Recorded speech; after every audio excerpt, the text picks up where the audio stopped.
Hi, everyone. Thank you so much for joining Mental Health America's Policy Institute. We're ready to get started. This program is sponsored by Kaiser Permanente, and I'm Caren Howard, MHA's Senior Director of Policy and Advocacy. We greatly appreciate Kaiser's collaboration on this year's program. We welcome staff, board members of MHA, all of our guests and attendees. Just a few key points I wanted to note: loneliness, body image, and interpersonal relationship problems are the top 3 issues contributing to mental distress at the time that screeners come to MHA's website to take a screening.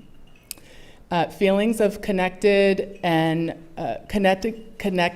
and belonging are especially important for young people.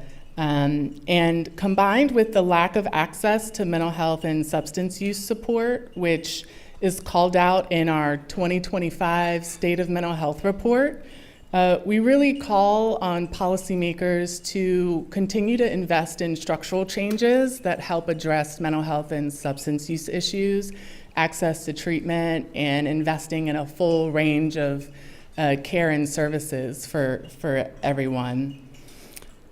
We hope that digital mental health technologies will be part of that solution. So it is now my pleasure to welcome and introduce my boss, Mary Giliberti, who's the Interim CEO and President of Mental Health America.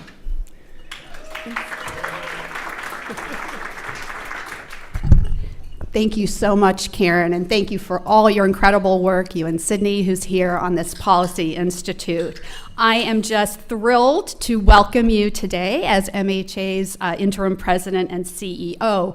I have worked at Mental Health America for 6 years now, most of that time as the Chief Public Policy Officer. So you can imagine that Policy Institute is near and dear to my heart. And I am thrilled to kick off our annual conference and today's Policy Institute with a discussion about how technology is influencing our field. A special thank you to our speakers who are joining us today to share their insights, our Mental Health America affiliates. I can see several of you who've come from all over the country to be here, and to the companies and our fellow advocates who are working to expand access to care.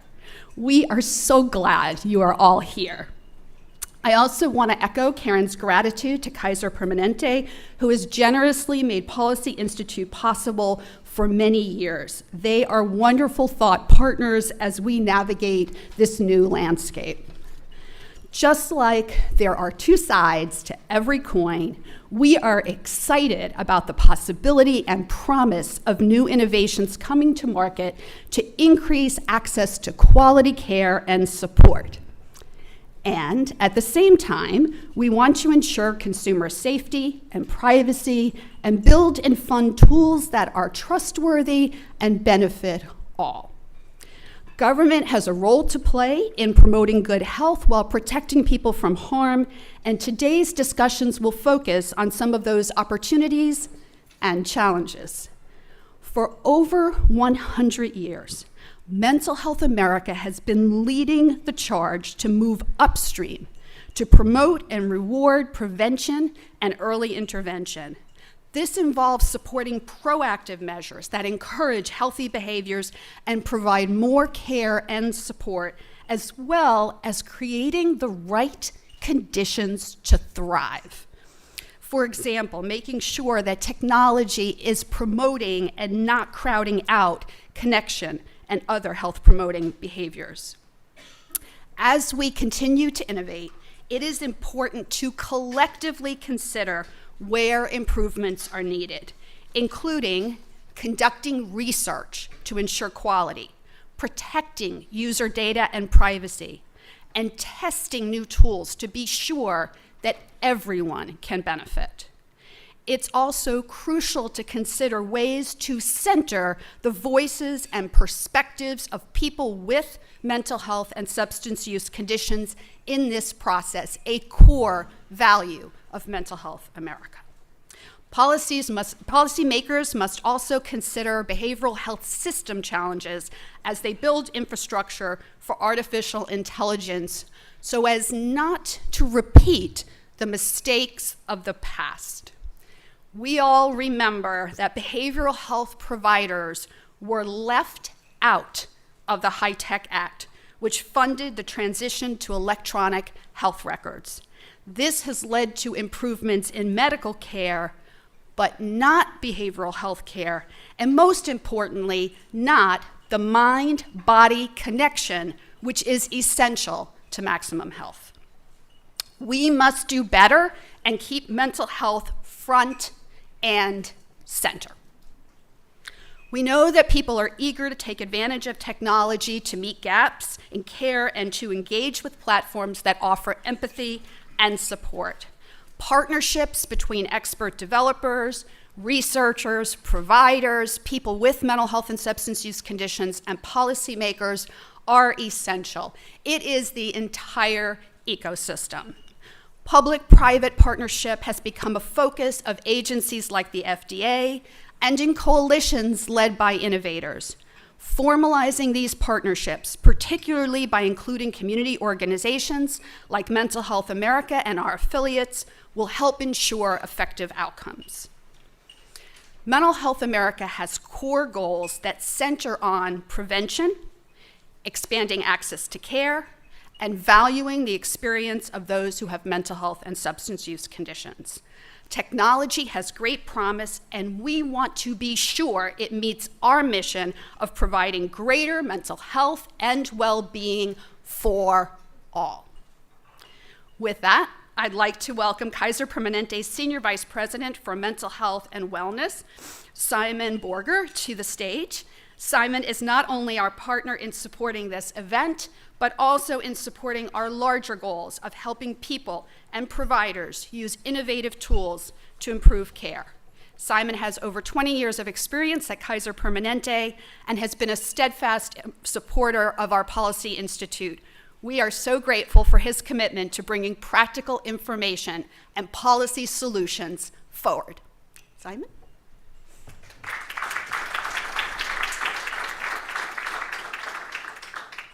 Thank you, Mary. Good afternoon, everyone. I'm really glad to be here. And I'd like to start today by sharing a quote that I think really helps set the tone for our time together today. The only thing that really matters in life are your relationships to other people. This was brilliantly said by Tom Insel, former director of the National Institute of Mental Health.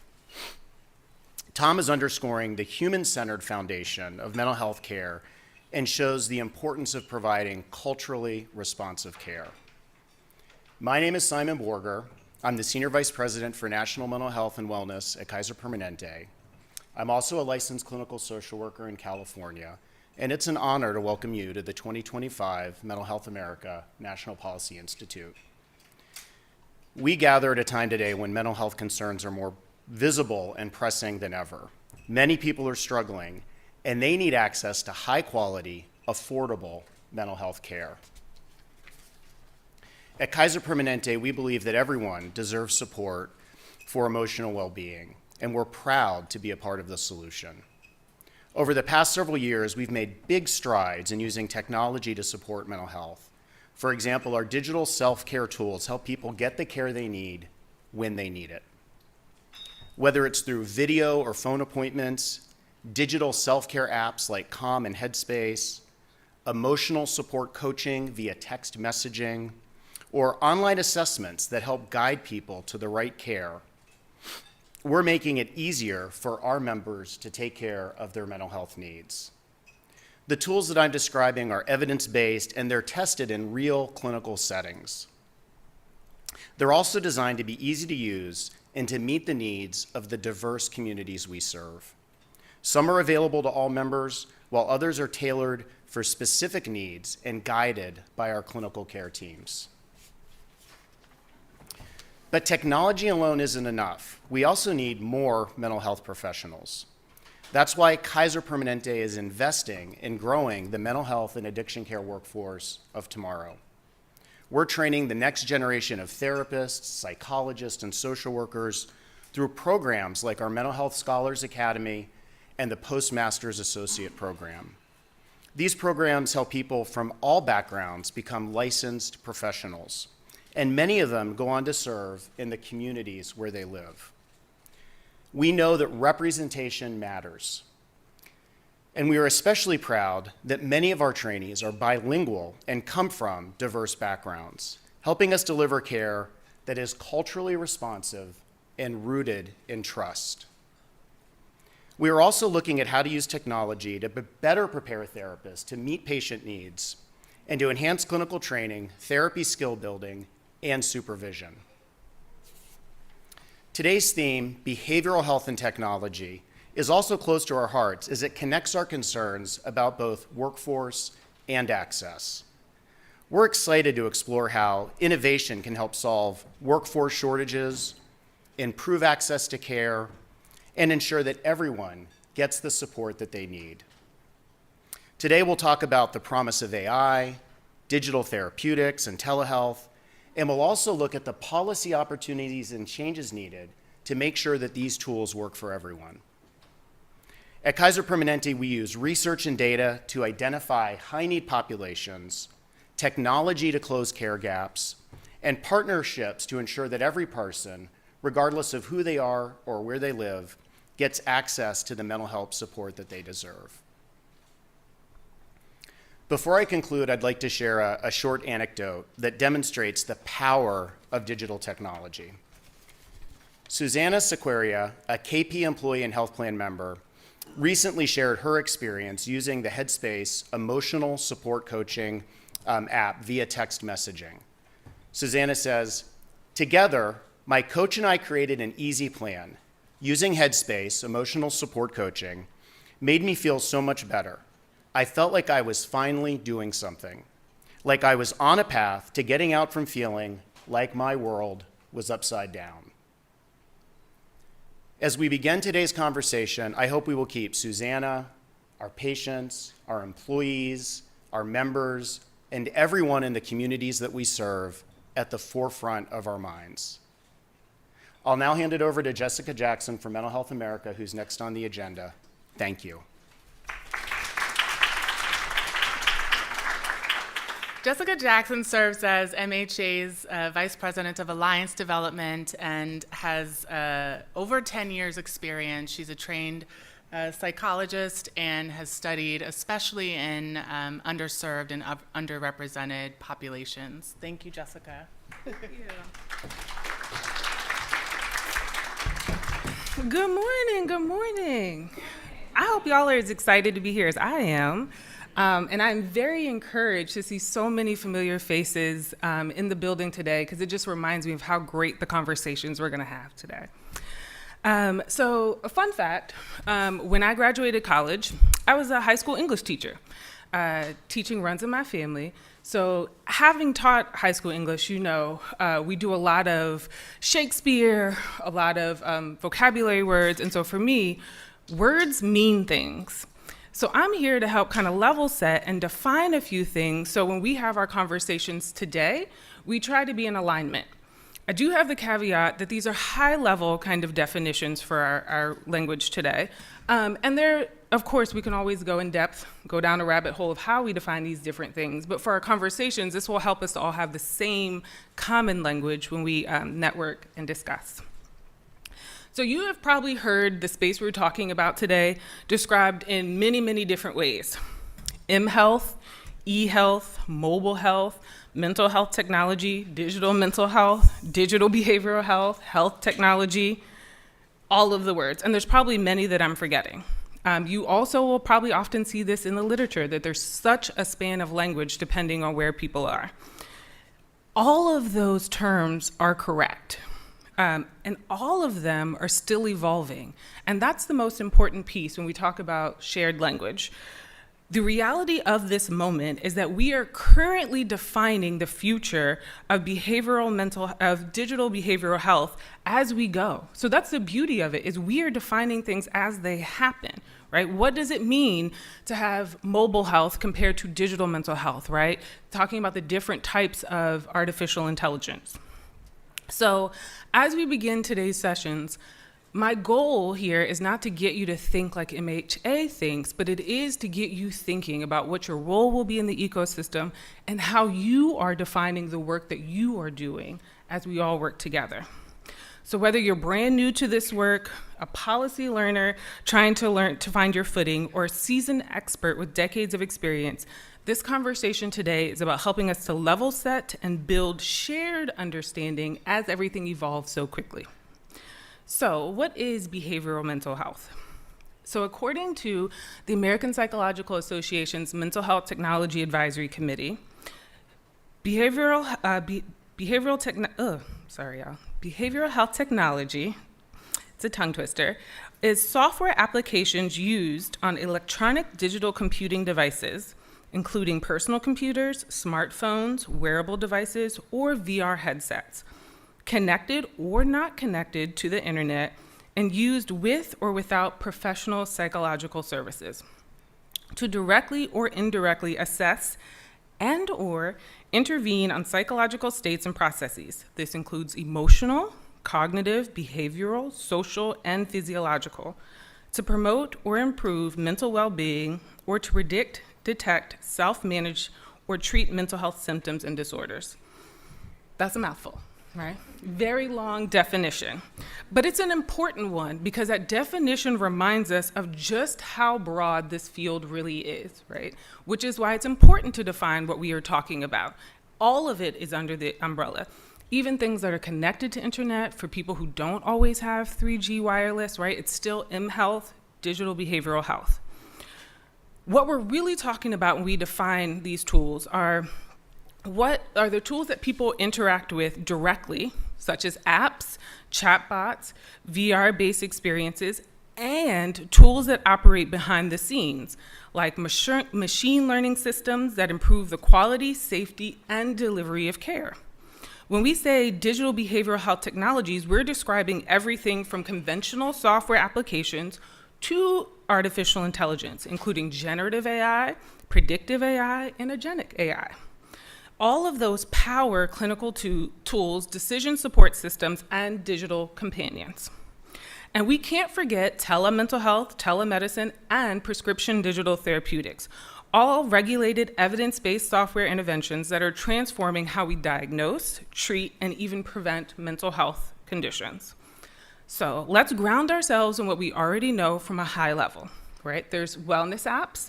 So those are things that help people to track their mood or sleep, things like journaling. There's prescription digital therapeutics that deliver clinically validated treatments.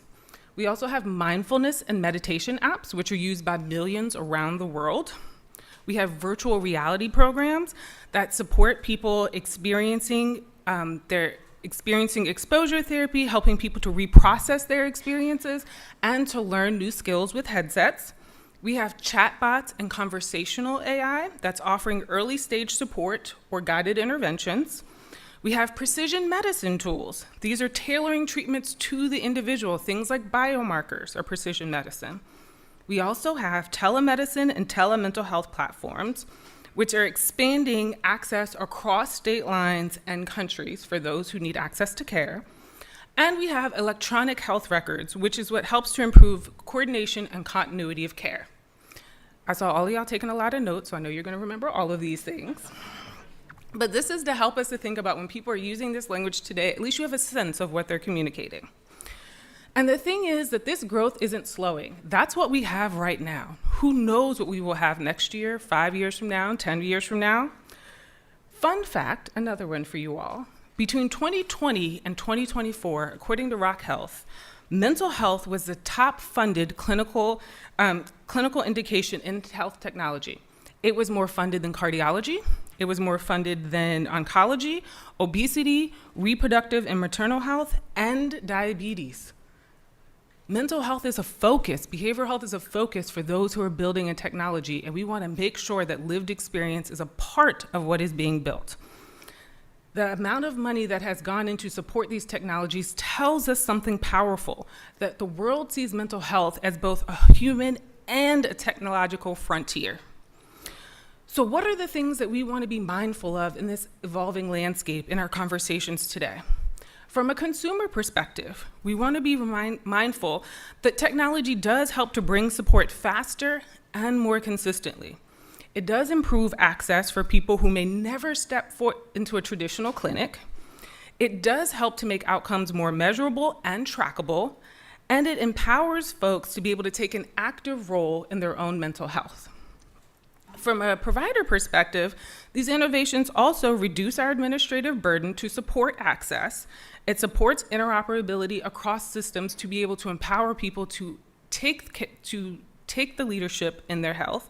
It expands capacity across jurisdictions so that more people can be seen. It strengthens workforce training so that folks are able to support all kinds of diagnosis and support all kinds of acuity levels. And it offers new ways to measure and improve quality of care. In short, technology is helping us to do what we've always wanted to do in behavioral health: reach more people more effectively in ways that fit real lives.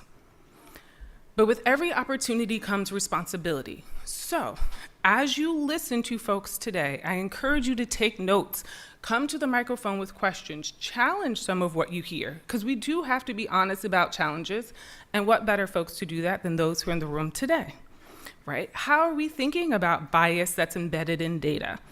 How are we thinking about privacy and security gaps, opaque algorithms, and uneven access to the tools themselves? We must ensure that technologies are trained and informed by lived experience, because when we include lived experience, we build for all, not just for some. That is what true innovation looks like. Not just faster or smarter tools, but fairer tools, ones that understand the communities they aim to serve.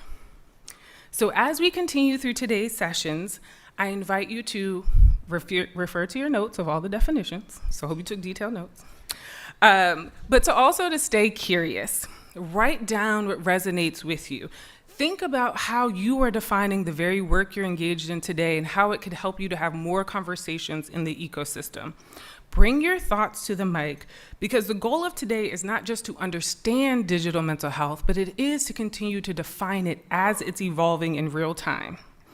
To really think about what a future of mental health will look like, including technology, strengthening and not replacing the human relationship at the heart of care. To build a system where innovation centers equity, lived experience, and access. I once worked on a team, and we had a head of product, Janen, who is amazing. And he used to tell us all the time, the team you build is the product you build. So I encourage all of us to work together today to be a part of a team that's building an ecosystem of behavioral health technology together. If we can do that all together, we won't just be keeping pace with the future of mental health, we will be shaping it and building a product that we can all use. Enjoy today.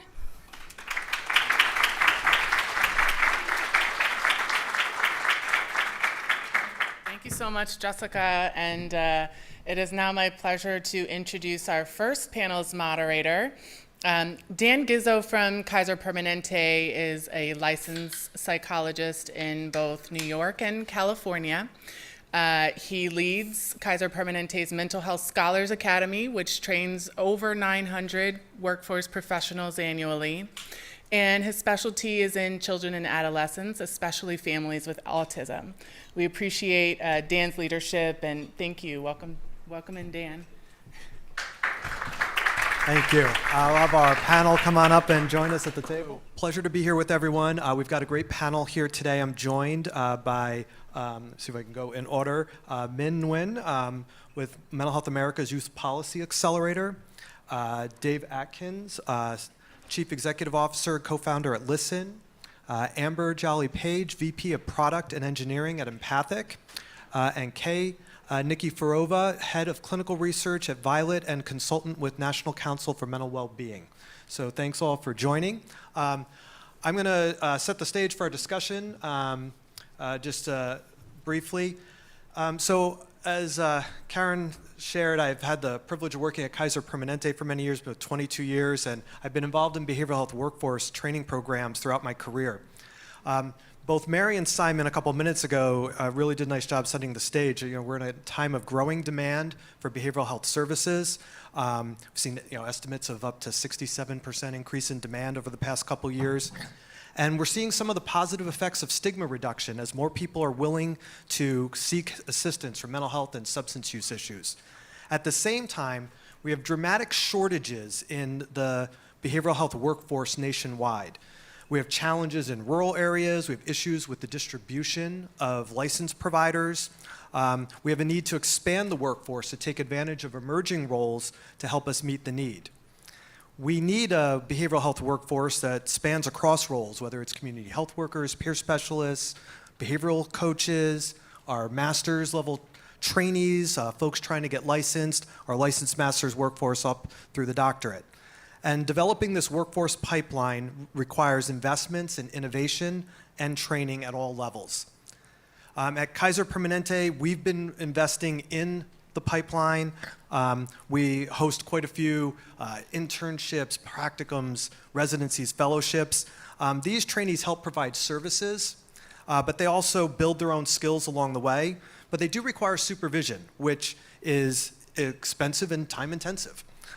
So technology offers us an opportunity to really change the way we train behavioral health professionals across a variety of these roles, whether it's evidence-based suicide prevention or motivational interviewing and behavioral interventions for coaches and peer counselors, or training in evidence-based treatments like CBT, DBT, cognitive processing therapy, or trauma-informed care.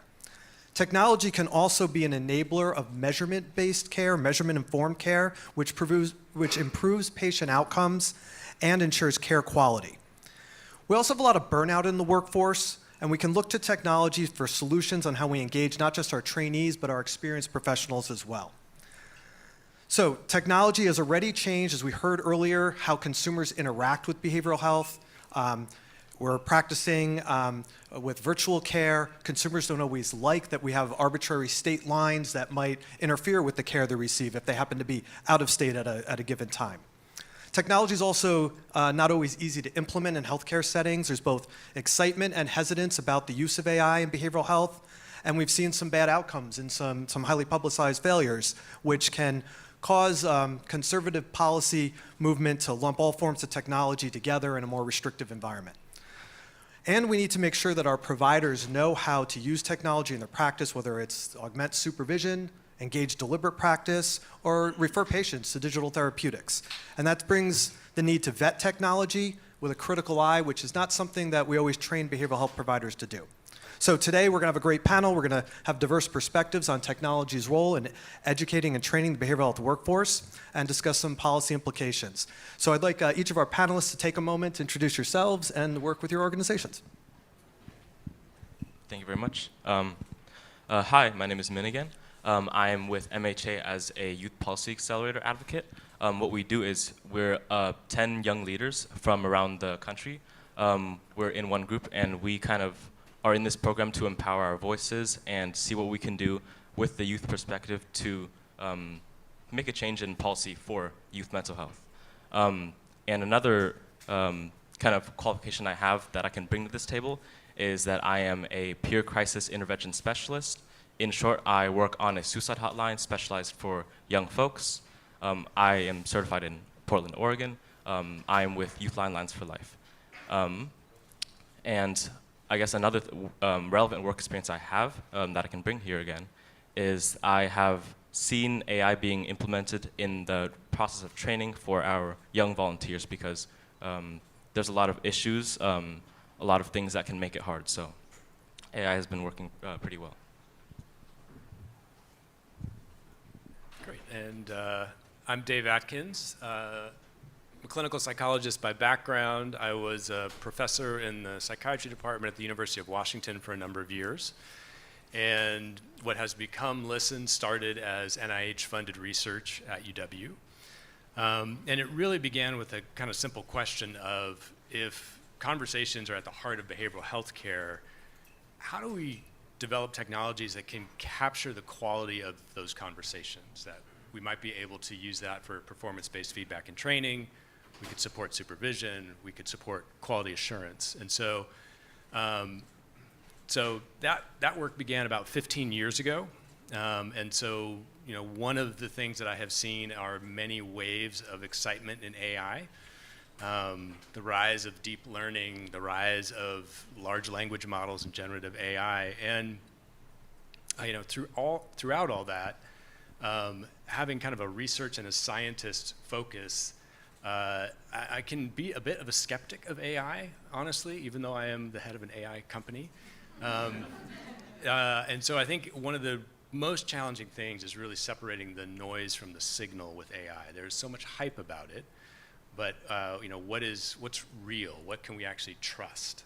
And so I think the push towards ethical AI is really critical. At Listen, just to mention a little bit about the company, we develop AI solutions to focus on and support training, supervision, quality assurance, and to reduce the burden of documentation.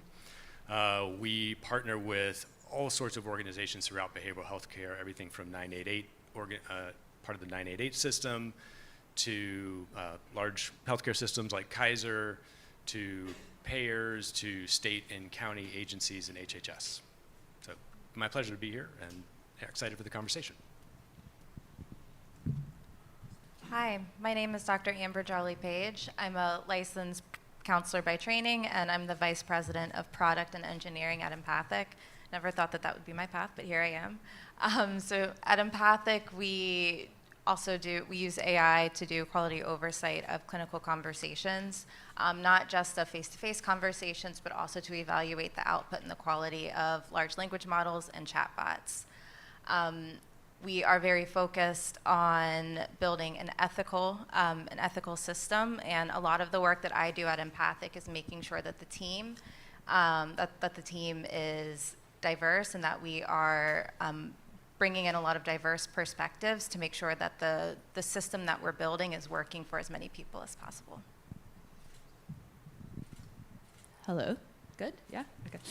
Hi, my name is Kay Nikiforova. I use they, them pronouns. I am head of clinical and research at Violet and also a consultant at the National Council for Mental Wellbeing. For the latter, I do a lot of work tracking AI policy. As you can imagine, at the state level right now, it is a daily task to try to keep up. I have some resources if you want afterwards.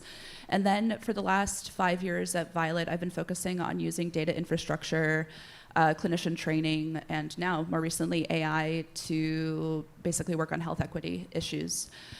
Initially working at a payer at a health insurance company, I noticed that myself and the founder noticed that patients were looking for clinicians with specific identities to match theirs. It was something that they couldn't do, and so we thought there has to be a better way, acknowledging that there are not enough clinicians with particular lived experience to be able to care for everybody. And so my team and I came up with a cultural competence benchmarking framework to basically assess where folks are treating BIPOC communities, LGBTQ plus communities, veteran communities, rurality, and then as per the panel, using education to basically improve clinical outcomes, really focusing on a community-first approach. And more recently, we have taken the hundreds of hours of education that we have put it into AI and are now allowing clinicians to directly interface, getting some clinical recommendations, templates, et cetera. And I think it's always really funny because the folks who are working on AI are always like, we're the skeptics. I call myself a skeptical optimist. So a lot of caution in this area, but truly I think that this is the place where we can really use AI for good. Perfect. We have a great panel, so keep it conversational, and I'll start off with a couple of questions. So we talked about some of the challenges for the workforce. Can you describe some provider-facing digital solutions that will help meet some of these challenges, whether it's virtual education or training the workforce or supervision, or even technology that reduces administrative burden or can improve evaluation and quality? Anyone who wants to jump in first? Yeah, so I can talk about some of the work that we do. When we're looking at these tools, I think a really important thing is to think about how we can remove some of those rote administrative tasks. And so what our tool at Empathic does is we help people remove that, and so people don't have to code questions in motivational interviewing, or if there's a standardized assessment, You don't have to spend all of your time coding or looking through specific conversations. Our tool can help scale that, supervision. And what that does is that helps reduce that cognitive burden of having to review items, and you can then direct that energy to more complex decision making and use that for decision support, which is a really important thing to do, right? We have limited time, we have limited resources. We don't want all of our time going to reviewing things that a system can actually do and can do pretty consistently.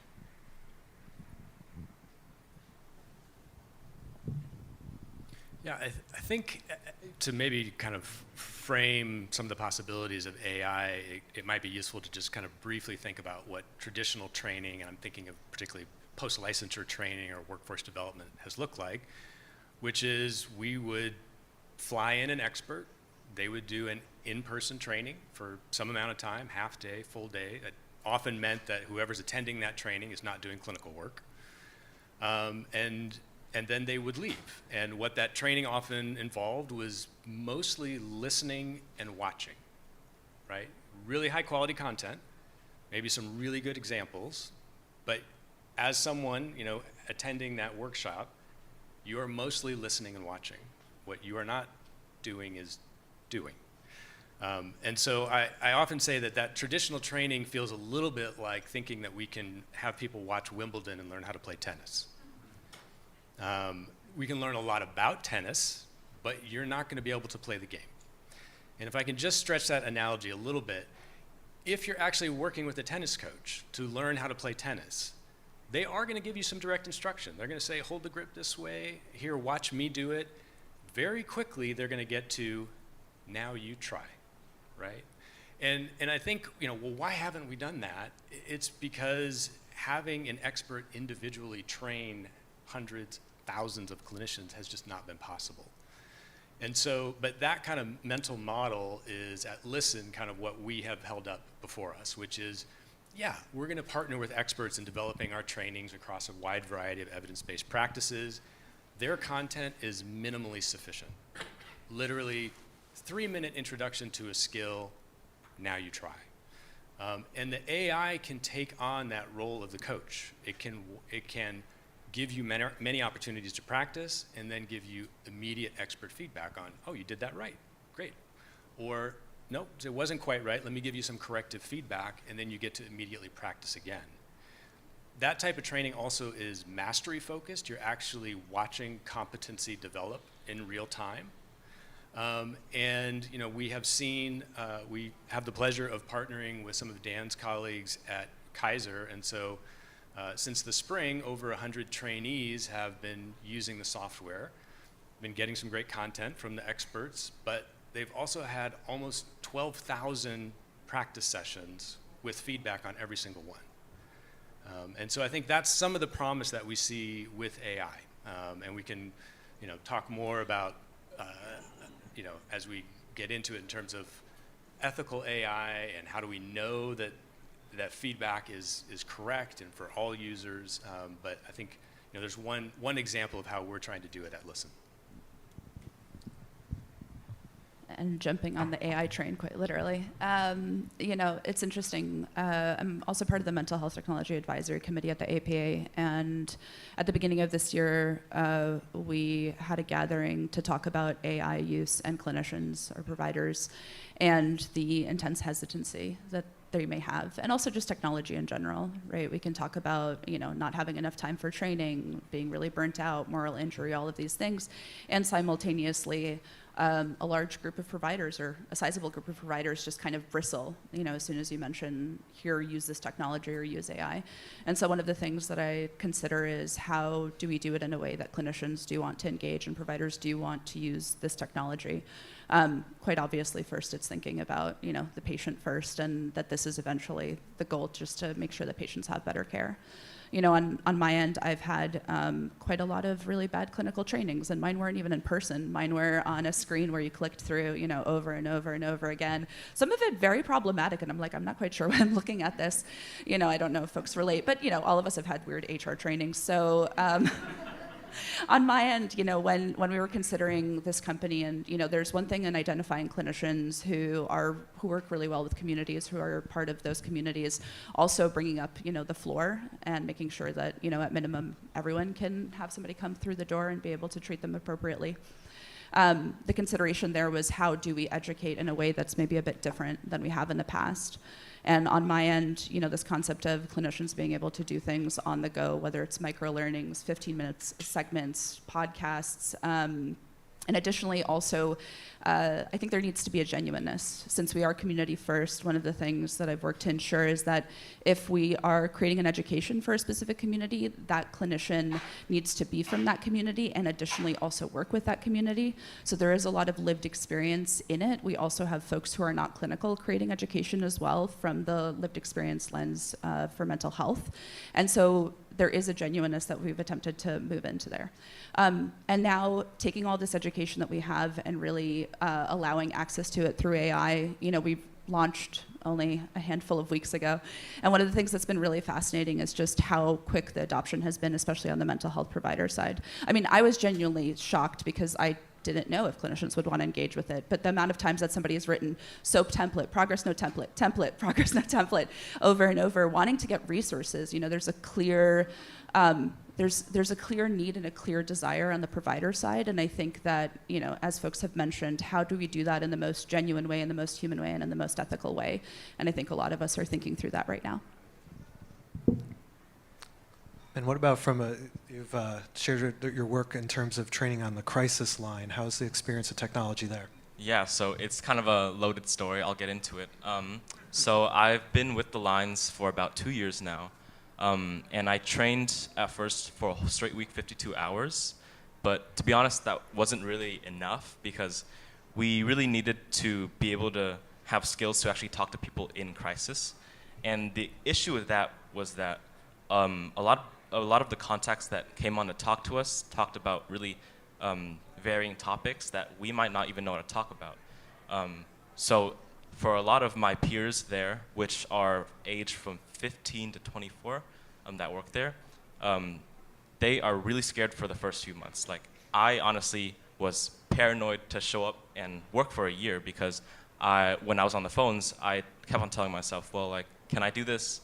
Am I doubting myself? Do I have the proper skills to talk to someone who is maybe in like a life or death situation? And I was just really worried overall, and saw my other peers worried that they couldn't really do the job. Unfortunately, there are people who quit early on because they can't see themselves doing the work. But what kind of got me through it was being able to continually work and just show up to shift and just keep refining my skills on helping other people. And so where AI kind of steps into place here is that we've kind of implemented this model called Reflex AI, which basically imitates a youth in crisis, and we can give these models to the youth volunteers to practice their responses, because what's important is that they can develop their skills and quick thinking in order to kind of just think about what they can say, how they can affirm or validate other people. It's such a great illustration that, Dave, you started out with, that we've been training in the same way, right? So our models of training behavioral health professionals have been kind of stale for a long time, so there's a lot of opportunity. We touched on this a little bit, but just as a quick follow-up, how do we ensure a lack of bias in how we train? Like, if we adopt these AI models, we talk about how, like, history of bias in research, and that influences which evidence-based treatments might work for which populations, and talk about data in and data out. And so how do we ensure that that the training tools would be not free from bias, but as close as we can get to that? I think that Dr. Jackson said it really well when she said, your team is your product. And one of the things that we have to be really, really mindful of is not just the data, but like who is tagging the data, because people are going to be bringing those lived experiences to how they are. They're going to be filtering that through their they're tagging the data, and that's going to be really important for how we are building these systems, right? So I want to use the example. We did a case study with one of our customers, and what we found was that our system, in conjunction with our annotators, were more likely to catch risk in certain instances, and that was because the clinician was missing some cultural nuances of that risk.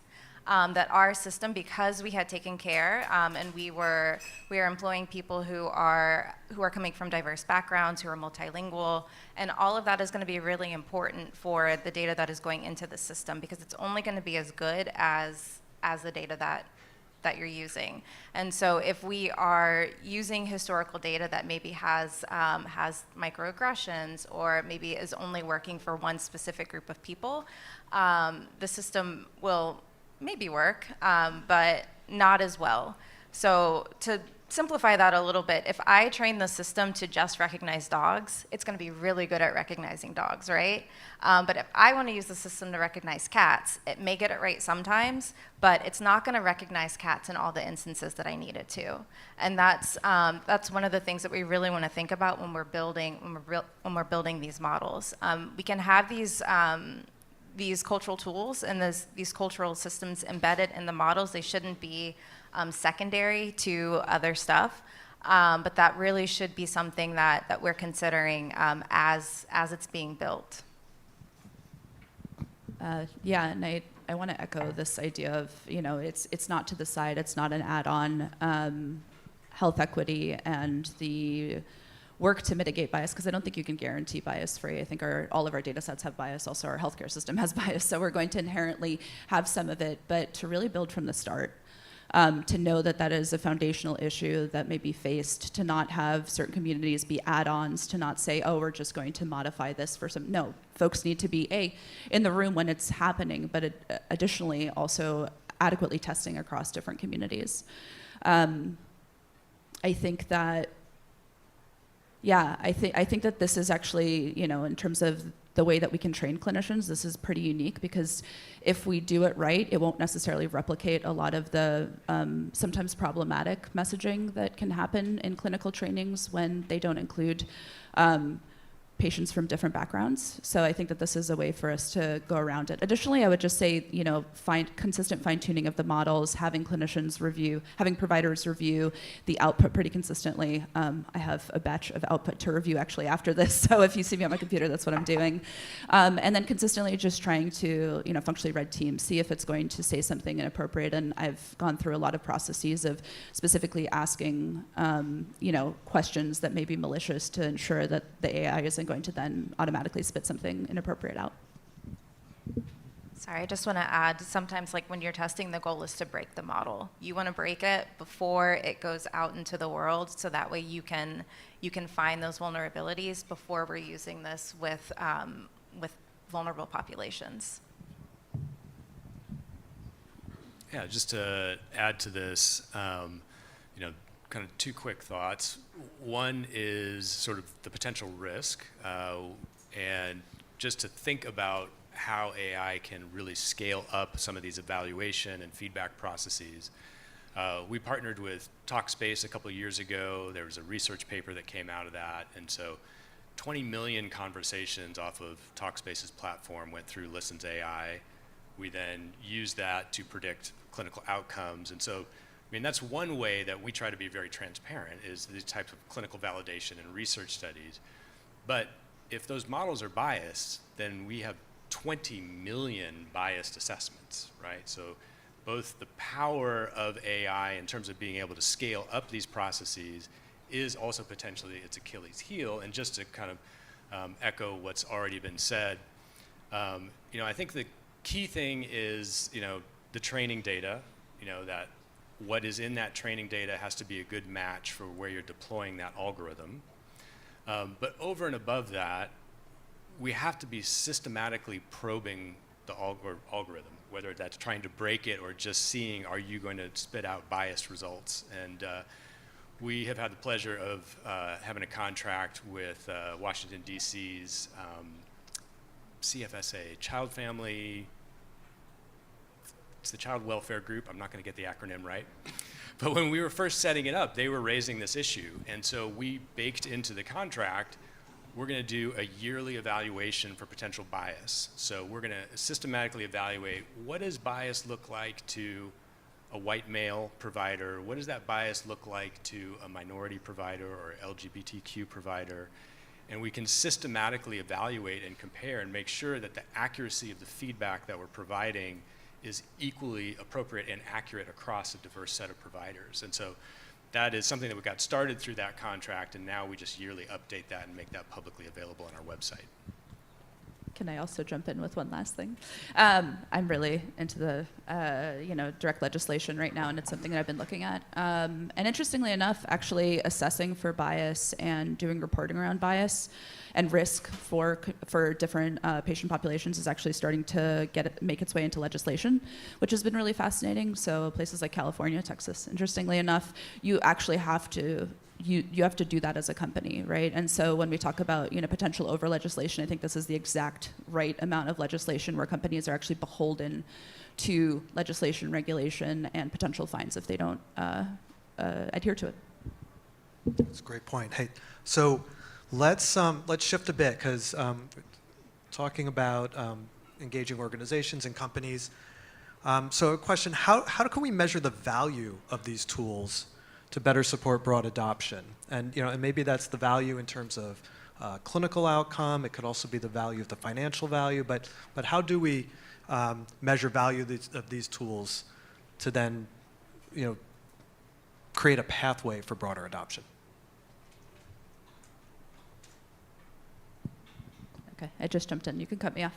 I think one of the things that, maybe obviously clinical outcomes, patient outcomes. Are patients getting better faster? Are patients having better experiences? I think that that's kind of the obvious, and yet so many times that's not adequately studied or missed, or again, is just an add-on once, health insurances or investors ask for those metrics.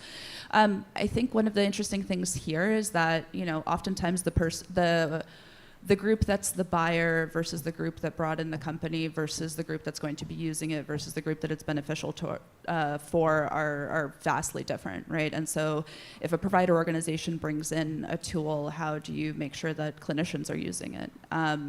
If all of these different stakeholders are looking for different things, and I think at the end of the day, if a provider isn't using it, your tool's not going to be used, right? And so a lot of orientation towards metrics of adoption, towards metrics of engagement, and having a lot of nuance in engagement, right? Using the app once or using the product once isn't going to be it.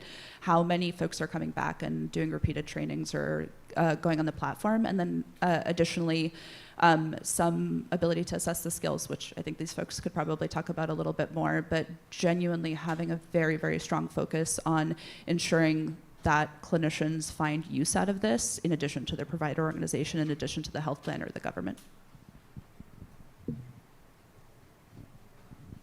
Yeah, I think value is going to look like different things across different stakeholders. A little bit, I think, as Kay was just saying. Within a training environment, it's the ability to document competency in training. It's really training up to mastery, and kind of echoing what Min shared earlier, some of our research on our training products has shown that we find this correlation between the more successful practices you have, the less likely you are to report burnout 6 months later. And we don't 100% know what's happening there, but it sure seems like it echoes what Min was saying, which is like when you actually build competencies and you feel masterful, you are confident and you feel like you know what you're doing and you're ready for that next crisis call. And so, I think there's kind of inherent value in being able to sort of see the actual development of that competency and mastery. Let me switch to something kind of on the very macro level. I've had the pleasure to get to know a couple HR benefits managers over the last year. And courtesy of COVID, there's sort of a next round of destigmatization of mental illness and substance use. And so, previously, behavioral health benefits were all carve-out programs, and the health plans wanted to kind of shove them off on other folks. That's changing now because large employers are saying, hey, we want behavioral health benefits. I want to know that they're good. And so that's been the conversation with these behavioral health benefits managers is like, can you help us understand whether the treatment that my team members are getting is any good? And can we get health plans to start to use you or other types of tools? Because previously all we knew was this many of my team members, accessed care at all and they had this many sessions. And that's really different than, was it helpful? Was it any good? And so I think as we move forward, that like high level kind of value, potentially at the level of value-based contracting, could begin to come into play where AI can help support. Is it good? Is it good? And we need to do all of the things that we've been talking about in terms of making sure that it is ethical and represents a diverse, full set of our population. But so, a few thoughts. Yeah, Dave, I appreciate that. I think value-based contracting provides some real advantages both for organizations and for the patients. I want to circle back to your reference, Min. As you put in, thinking of value in terms of the product that you put in to train, did it reduce burnout? What ended up happening? Yeah, honestly, I would say it just like reduces the stress for the volunteers to just not be like exposed in a high acuity situation where they might not be prepared. So just being able to give them space where they feel safe to kind of work up to these skills and not feel like they might risk a potential disaster. Okay, so let's, kind of following on that, let's talk about providers and digital literacy. So what do you all see as the gaps in digital literacy in both providers and maybe even consumers and patients? And why do those gaps matter? Are there some groups that are more friendly to the inclusion of these tools versus others? What are you seeing in terms of the digital literacy space?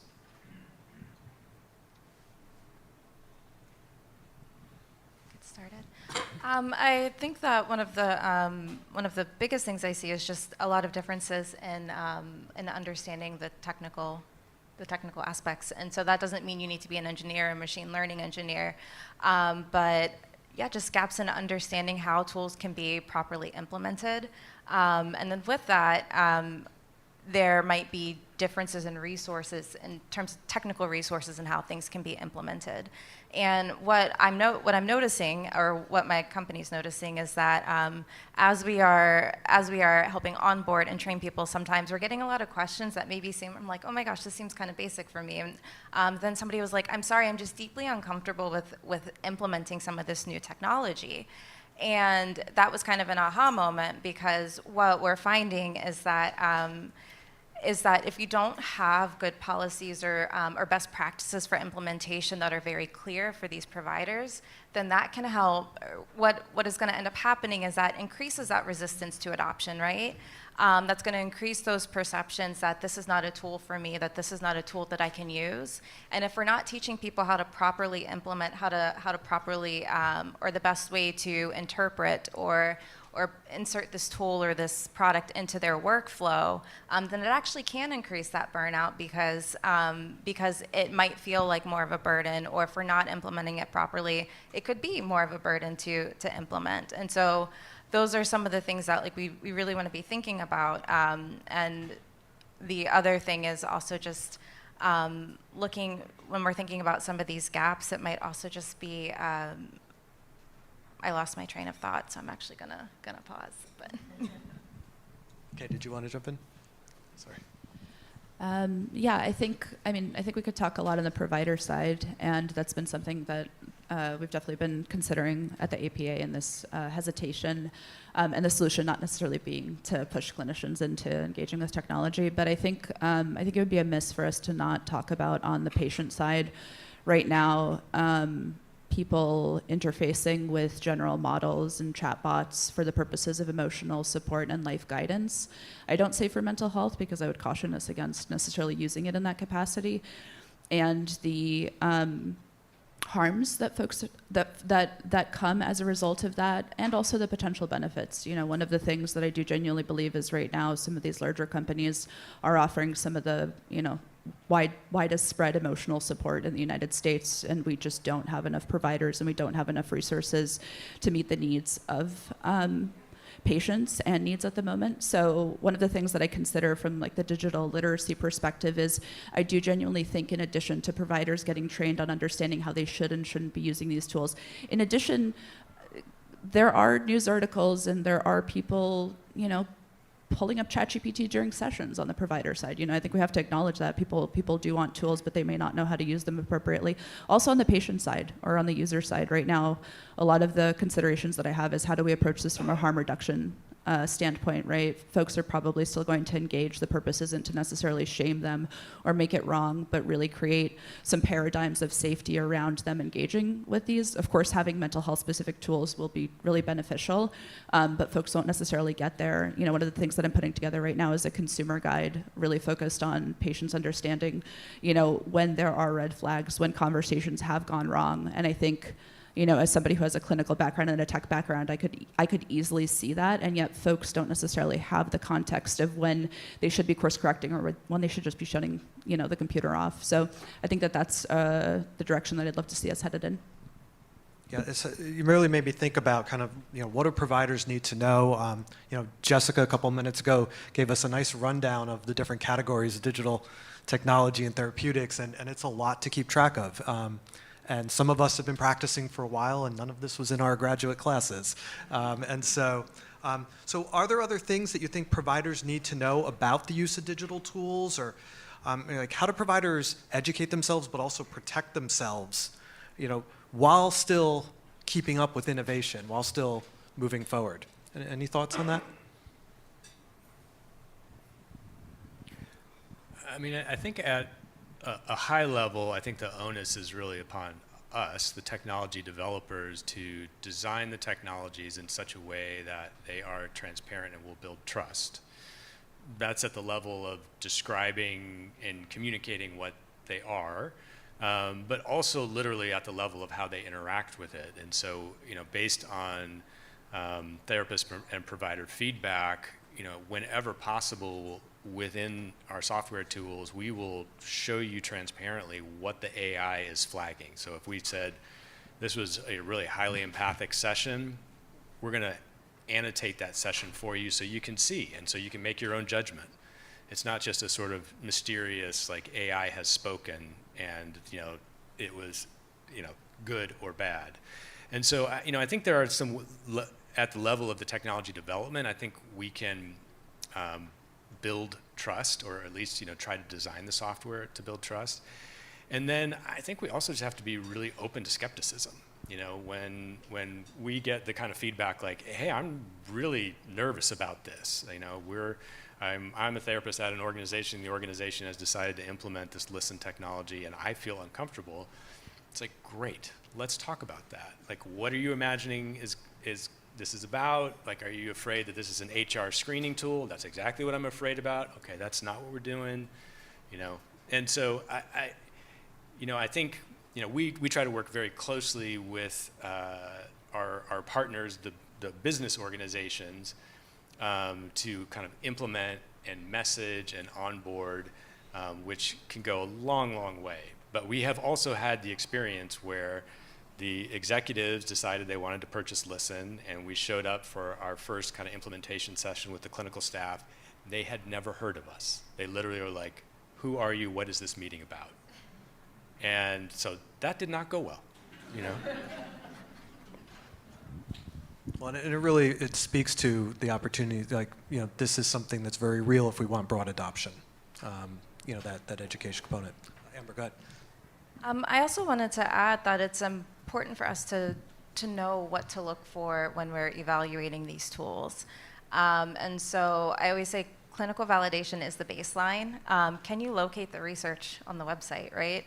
Is there anything about the clinical quality or the validation?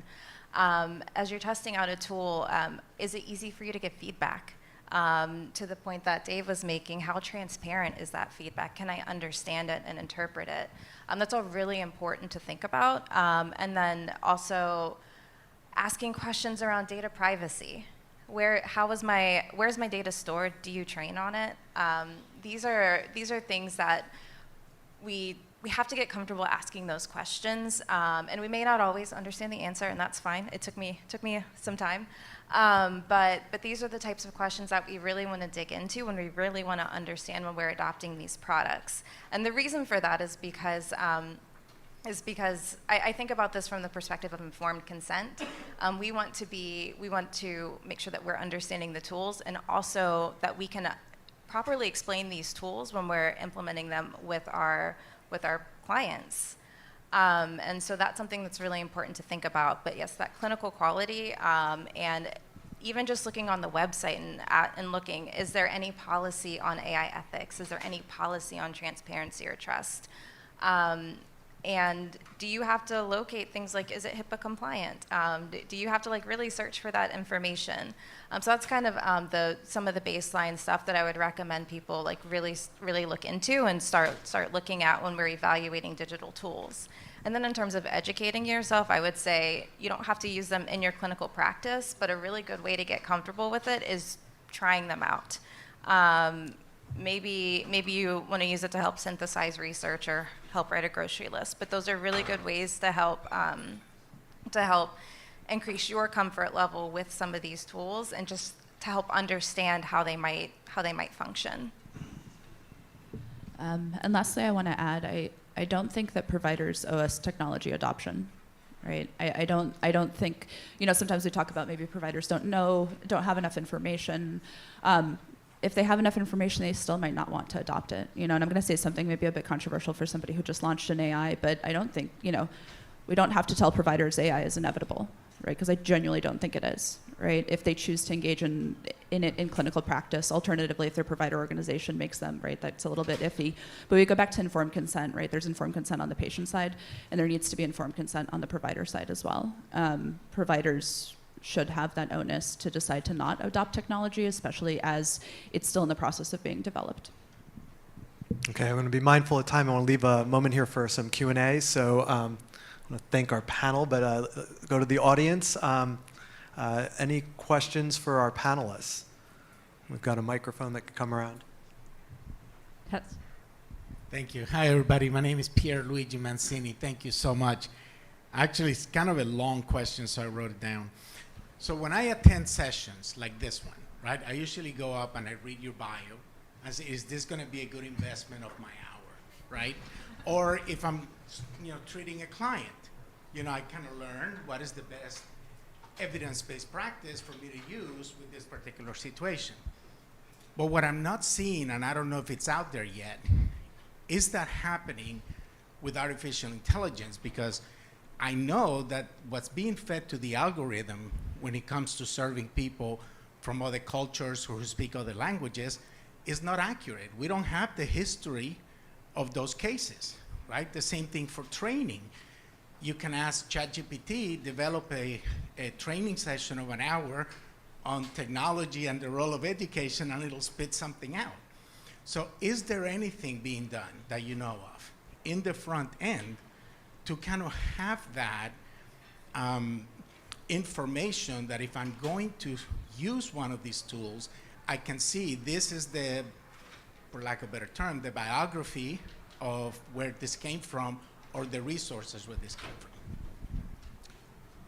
Turn to our panelists. Anyone want to? Yeah, I think there's a couple different pieces in there. One, I think, is you're highlighting sort of the risk of large language models as developed by ChatGPT and others, which is none of us know what is in that data. And so, buyer beware in terms of trying to use those off the shelf for any clinical purpose. I would say, kind of speaking for Listen, we try to be very attentive both to what gets into our training data, but also to have quite a bit of humility and know when we're potentially moving into a new domain. And just one quick example of that, the Annie E. Casey Foundation funded us for several years working with Covenant House New York City, which is a youth social service agency in New York City. And we knew on the front end that we had never deployed our software in a social service agency, and certainly not in urban New York City. and we found that our software did not speak New York, and that the accuracy of the AI was somewhat less than in our other populations. Because we build all of our software in-house, we could kind of quickly optimize and calibrate the software up to that level. But that's just one, I think, highlighting really what you're raising, which is because you've shown it to work in one location doesn't mean it works in every location or for all population or for languages or accented speech or what have you. And I think that is critical, and I think that onus really is on us to be transparent about where it has been developed and deployed. Okay, well, I want to thank our panelists for a great discussion today. Thank you very much.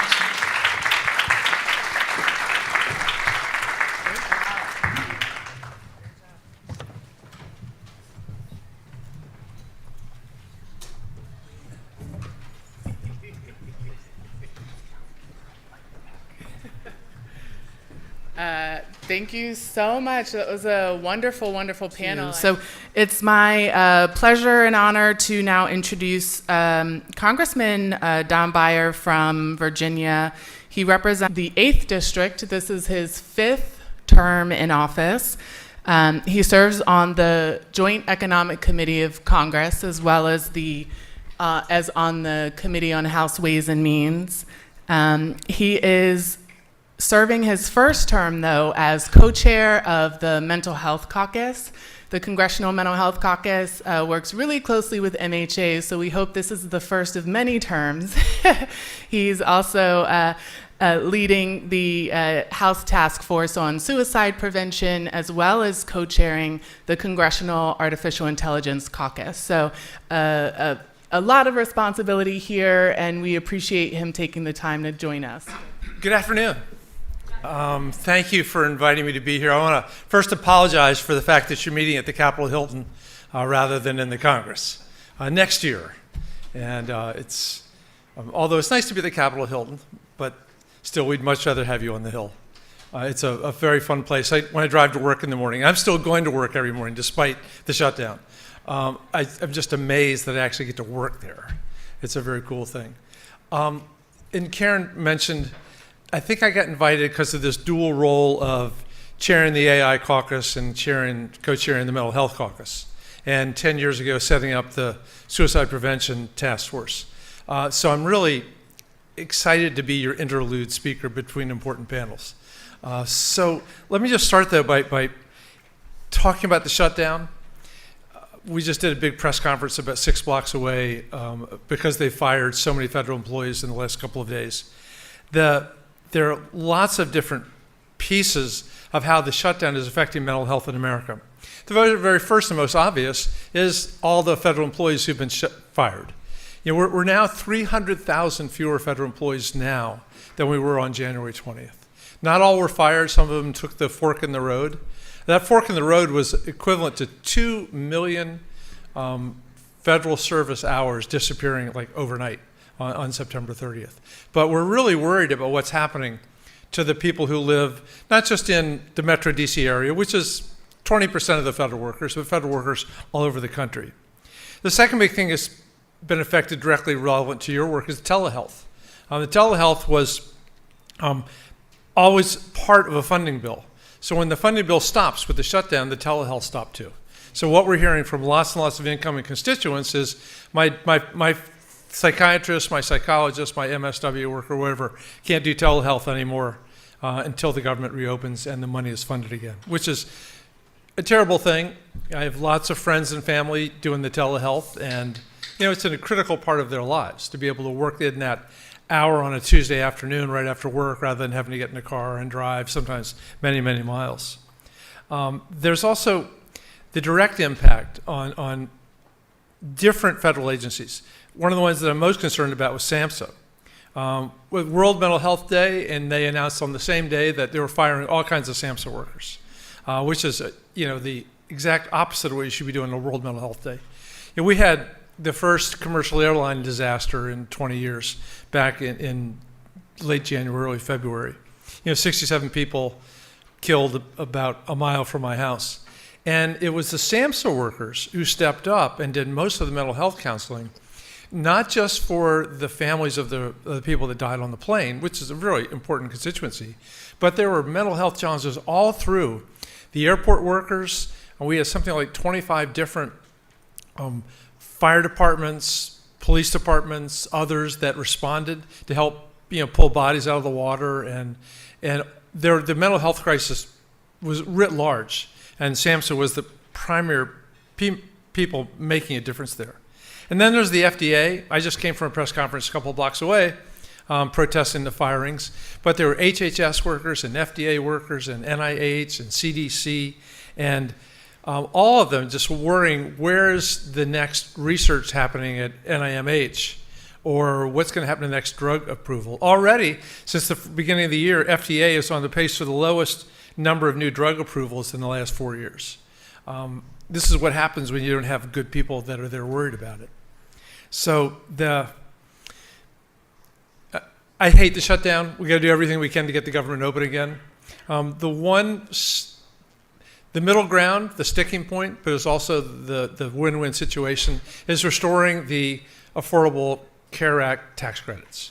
Right now, they figure that of the 20 million people who lose their health care under the big, beautiful bill, about 8 million of them are because they can't afford the Affordable Care Act anymore. Affordable Care Act went from 16 million people to 24 million people, so a 50% increase when the tax credits kicked in. So those are the 8 million that will go away. And that's an awful lot of Americans and an awful lot of health care. And it's something that affects constituents, whether they're Democrats or Republicans. In fact, it hits people in Republican districts much harder than it does in Democratic districts. So that there is a way out of this, and I hope it will come. Let me pivot to technology, though, because I know that's why you guys are here. I am a big believer in what my dad always called GIGO, which is garbage in and garbage out. We got to be really careful about that. I've got a bunch of bills, AI bills. The speaker in Hakeem Jeffries appointed a 24-person AI task force last year. 12 Democrats, 12 Republicans, 12 women, 12 men. We put together a very good 270-page report that I hope you'll read tonight that has 80 concrete suggestions for how do we put the safeguards around artificial intelligence, but also make it used for us. The one that I'm most invested in is the AI Foundation Model Transparency Act, which basically means we don't let the FDA sell a drug unless it's been tested and tested and tested. Similarly, what we let OpenAI and Gemini and everyone else roll out these very impactful foundational models, LLMs, without testing them at all, or without testing them sufficiently. So we want to make sure that there's testing in place and there's transparency in place. When I first met with Sam Altman, who founder of OpenAI, he was bragging that with ChatGPT, they scrubbed, his word scrub, all 6 trillion words off of the internet. They literally, everything that's on the internet, they read into their database. Well, you don't have to be a genius to know that maybe 40% of them are wrong, right? There's all kinds of bad stuff on there, including inappropriate and just crazy. So the notion is that we should really be looking at what the models are based on in order to be able to trust them and build from that. On healthcare, I'm currently working on my master's in machine learning at George Mason University. So I'm a computer science. I'm on my last undergraduate course. I just got accepted to the graduate program. Very excited. But the whole rationale for that, I just want to surround myself with young people. But the whole rationale, though, is how do we use what may be the most exciting technology in terms of understanding relationships, both correlational and causational, like a way we've never done before. Throwaway statistic, we generated more information, more data last year than the previous 2,000 years since the birth of Christ, right? There's so much information, and we don't know how to sort it or parse it or see the connections nearly what's there, and AI changes that for us. So that's really exciting. And I think the biggest excitement is going to be in healthcare. We had an AI caucus meeting before the shutdown, so maybe 4 weeks ago now, with a bunch of healthcare AI folks coming from Johns Hopkins and Peterson Institute and the like. And it was interesting that the thing that they said is the biggest adoption right now is scribing. Is instead of having the physician spend 2/3 of the time typing on the thing or writing notes, they just have the conversation, and then the scribe puts it in writing, and then he can review it, she can review it later and sign off on it. It occurs to me that when you think about that 45 minutes in a psychotherapy session, they're not writing anything. It's all conversation. The scribing could have a very important impact in that. Although I've confessed from a mental health standpoint, my greatest excitement is what is coming pharmacologically. Now we'll talk about the humanity in a minute, but I remember when the first serotonin suppressor came out in 1990. So it was not Zoloft, but what was the bigger one? Yeah, exactly, very first. And I was thinking about my dad, not to talk out of school, but he was on 3 doses of Seroquel from 1957 until his death in 2017. I don't know how you can do that many benzos for 60 years and not be a crazy guy. But you had things like benzodiazepines, which would calm you down. Would Mick Jagger call it mother's little helper? But they were not making people more basically healthier or more functional. So the new category of drugs, from Lexapro, et cetera, have made an enormous difference with anxiety and depression with an awful lot of people. But it's been a long time. I think it's been at least 20 years since we've had a new drug there, a new breakthrough. And there's a lot of bad parts with that too. And then my oldest has schizophrenia. So we've seen a slow development of schizophrenia drugs over the years, from the initial part where you just have the pyramid schemes and really bad drugs, hitting them with Haldol, to the more sophisticated. With the first new schizophrenia drug in at least 20 years came out last year. So the great hope with AlphaFold. AlphaFold was the wonderful idea to take machine learning and look at how you form the shape of a molecule, of a protein. And normally it would take 2 years per protein, and they did every protein known to humankind in about 2 months. That's the first part. The next part is, how do we then use that pharmacologically and specifically psychopharmacologically? I have, as mentioned, my dad, there's lots of anxiety running in my family, and cousins and brothers and sisters and children. And it's nice to be able to tell them, you're not stuck just with Lexapro for the rest of your life. There will be better medicines that actually help you address that anxiety and that depression without drugging you out. And when you consider the epidemic of mental health among our kids, it's not schizophrenia, it's not bipolar, it's anxiety and depression. So finding a psychopharmacological way to move forward in a healthy way there will be incredibly, incredibly important. And then there's the whole National Suicide Prevention Lifeline. Caren mentioned our task force. So the biggest thing that came out of that was the 988 number, of course, which we're very proud of. 7 million phone calls last year, so double the number the year before. We're trying to make sure it goes global. One of the cool parts about AI is using AI to train the healthcare professionals on the other end of the line. My Fusion staffer was a suicide lifeline person at Princeton, and they were actually using other conversations that have come off of many, many suicide lifeline conversations to train the new ones, to make it much more effective to do that. Not to replace that, not that you still want human beings talking to human beings. But then that moves to the last part, which is the yin and yang of social media. On the one hand, we know that social media is inevitably responsible for so much of the mental health concerns we see among young people today. We had a bunch of kids in 2 weeks ago on the Hill at post-shutdown to talk about their mental health crises. And this, I won't give you the statistics, but they're frightening about how many young people consider suicide every year, the number that think about it. If you move into LGBTQ or trans communities, it gets much, much higher. So there's that driving it. And then there's, on the other hand, the initial promise of these technologies to help people through it, the chatbot therapists and the like. I confess I'm extremely skeptical about this and want to make sure that where we can use technology in a good way, like a meditation app is wonderful, but the notion of using ChatGPT to help you sort out your anxieties about separation anxiety or mortality or where your life is going, I don't see it. There's many, many things that technology will be able to replace, accounts payable clerks and payroll clerks, and but what it can't replace is humanity, the whole notion of human beings talking to human beings. Our primary initiative on the Hill right now is peer-to-peer counseling, is standing up peer-to-peer counseling in high schools, colleges, young adult things across the country, even seniors.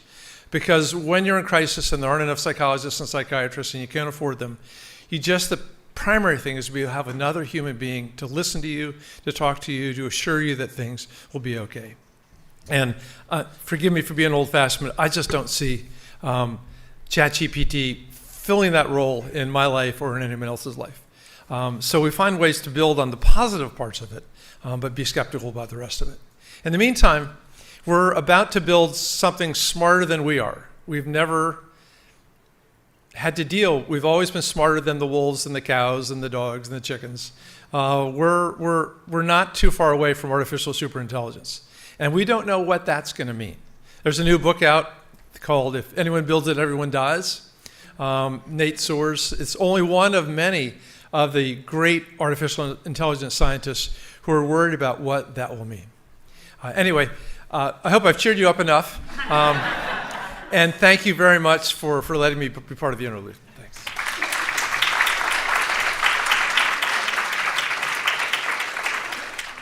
Thank you so much for the remarks, Congressman. It's now my pleasure to welcome our next panel. Teresa is Mental Health America's Chief Program Officer and leads our Center for Research and Innovation. She works to improve access to mental health care through data and digital-based solutions and oversees many of MHA's annual reports, including our 2025 State of Mental Health report that came out just earlier this month, about a week and a half ago. Thank you so much for joining, and I will allow you to take over. All right. Joining me today is Min Nguyen. You've seen and heard from Min, our youth advocate as part of our accelerator program. Rebecca Bodner, who is with the psychiatry team over at Harvard, and Deaconess Beth Israel. Deaconess, yes. And then Lizzie Irwin, who is a policy and communications specialist at the Center for Humane Technology. I imagine they will share a bit about their work as we jump in. Today we're going to try to speak broadly about 4 areas on responsible digital behavioral health tech, and starting with the challenges in the early development and deployment of technology from a consumer lens, AI agents or other technology and its intersection with mental health, what this technology and AI access means for people with mental health conditions, and then hopefully land on some responsible development and policy. So I'm gonna kick us off and just share, MHA has been doing some survey data with folks. We published a paper this year surveying about 3,000 people among MHA visitors to our screening program, and found that nearly 80% of youth reported that they feel reliant on technology. They are less likely to do anything to mitigate the negative impacts of technology, and have also stated that they're more likely to feel like they have to use technology, that they're in these environments where they don't have control over their technology. Interestingly, we also have a current survey that's collecting data now, and in some early analysis of that data are finding that 50% of youth are also saying that they are using AI technology every day, right? So I wanted to start us off with just, when you hear that, these stats, what do you think is happening for our youth? How are they using technology? How are they having to interface with technology and even AI? What are the challenges you see around privacy, transparency, bias, even limitations in research from a consumer lens? I can start off. I guess for me, it's not the stats, but I've actually kind of seen it on the work that I do. There's this thing where we ask our contacts, how did you hear about us? And as of this year, we're getting an increased volume of people saying, yeah, we got you from ChatGPT. I was talking to the model, and then they were helping me, and then now I'm here. And a part of that I see is one of the benefits that ChatGPT can kind of refer young people to the lines, but it's also just really concerning that there's that increasing use, and There's also the fact that there's a lot of youth who might not actually kind of take that initiative to talk to real humans. Some of them might just be stuck talking to an AI model. Yeah, I can kind of jump on that. A lot of the research that I'm currently working on is evaluating AI frameworks that could be AI chatbots, determining if they're even efficacious for delivering mental health support. Currently, there's not enough research on that, and that's a lack and a gap in our field that I think really needs to be closed. And of course, that's something we can try and work on. But currently, there's no effective AI chatbot delivery therapy. So that's problem one. Problem two, the rest of the world is also using AI. So it's not just an American problem, it's a world problem. Another research paper I'm also currently writing is an estimate of how many people are currently using AI for mental health support in the world. Our estimate is about 30%, which may be surprising to some of you, and it may also not be surprising to some of you. That volume is actually quite rational when we think about how many people are engaging with AI every day, whether it's your new Google search is now in Gemini instead of Wikipedia. So I think AI is now becoming more integrated in our lives more than we had before, and therefore it's a much more accessible option for people. That being said, I think that we need to confront that AI is not going anywhere and that people are using it for mental health support. Now, Sam Altman and Google and Anthropic may tell you that in fine print, we don't deliver medical support to anybody. However, while they may say that, there are people that are using their products for those use cases. And so it is another responsibility we now have to work with those companies and say, whether you like it or not, people are using it for these purposes. And we should have guardrails and safeties and benchmarks in place, whether that's testing, evaluating them, seeing if they're actually effective, making sure that they don't say crazy things to people, making sure people don't commit suicide after talking with them, making sure people don't go and hurt other people after talking with an AI chatbot, and that it can be a free and extremely accessible option. However, it is not your only option, and it should not be your only option. Hi, I think it's just want to take a step back and kind of situate where my work and CHT's lineage kind of comes from. And honestly, it's not super shocking to hear some of this unfortunate survey results. So some of you might know the Center for Humane Technology is best known for its work on the social dilemma, which came out in 2020, which we like to talk about as something that made the visceral visible of why do you feel kind of icky when you use social media. And it's because it's designed that way. So it really helped kind of spur this movement of understanding that like this tech is designed to work against you, and it's designed to kind of, you know, race to the bottom of your brainstem and keep you engaged for as much as possible with little expense for like what actually the users are experiencing. So the work that CHT has been doing in the past couple of years has been seeing, you know, the signs with AI and saying, hey, I think we know this story. Some of the work that my policy team and I have been doing over the past year and a half has been supporting these high-profile cases against AI chatbot makers like Character AI and the initial launch of the recent case against OpenAI for the death of minors after using their products. And like one of the most heartbreaking things about this is like these are parents who knew what to do when it came to social media. They had screen time limits and they knew those signs of like how to get their kids help, but there is a even wider gap of what the parents know, what their kids are doing online, particularly with AI that is actively being marketed to them as something fun and interesting, and something that some of these founders of AI companies are actively working to supplant sort of the human experience just so you could be using their technology. So it really doesn't come as a surprise that like the kids who we know are way more vulnerable to some of these tactics, specifically the tech design tactics within apps, are going to be using them at excess, you know, increased level than like the general population. And then parents are kind of left holding the bag right now of they don't know what to do with it. Yeah, I really appreciate that we're talking about some of the risk factors here, because I'd like us to switch to responsible design. You've heard from our panel here that there are public cases that we've heard around AI design to engage us and keep us entertained and talking, but also, and its hope to elevate helpfulness sometimes also becomes reinforcing of delusions or problematic when it comes to self-harm or harm of others. And then, on the other hand, as part of our survey that we did on technology and mental health, we also heard from folks that 63% of our respondents said that they felt that they should be personally responsible for the implementation of mental health protections around their non-social media technology use, followed by 52% who said that their parents should be responsible.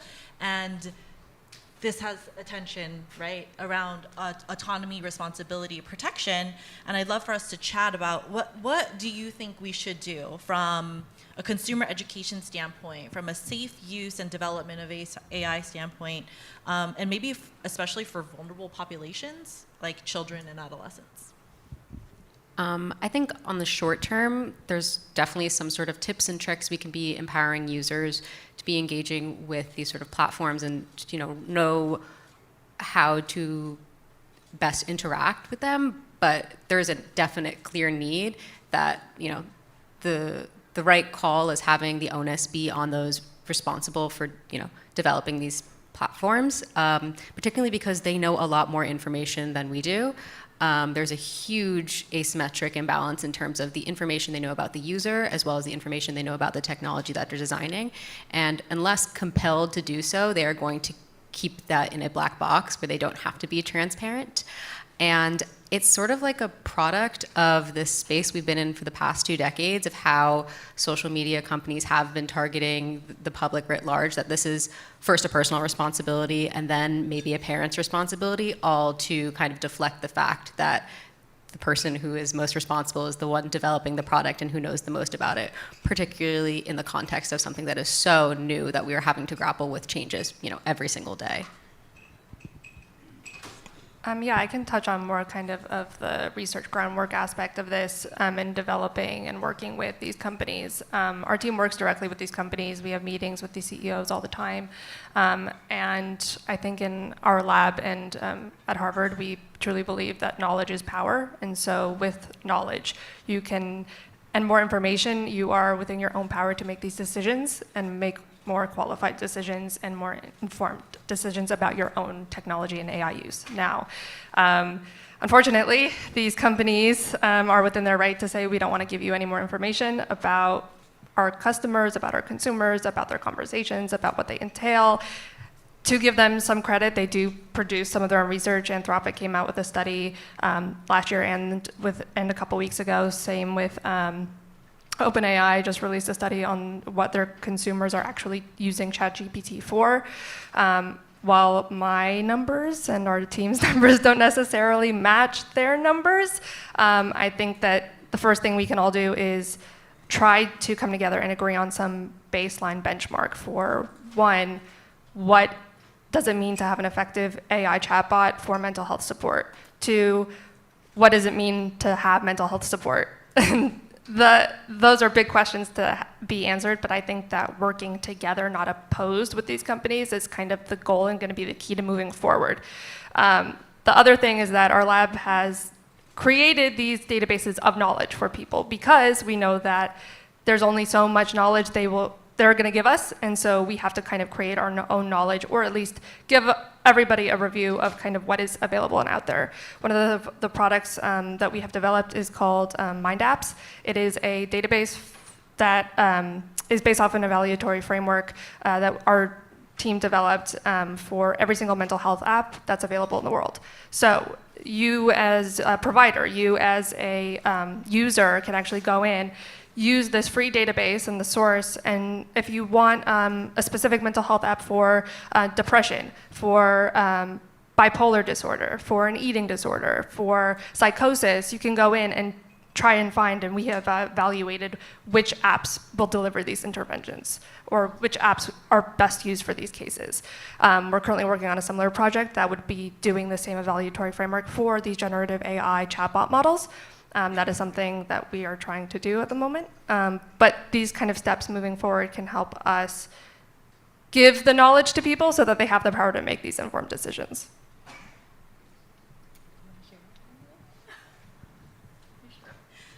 Okay, then. Are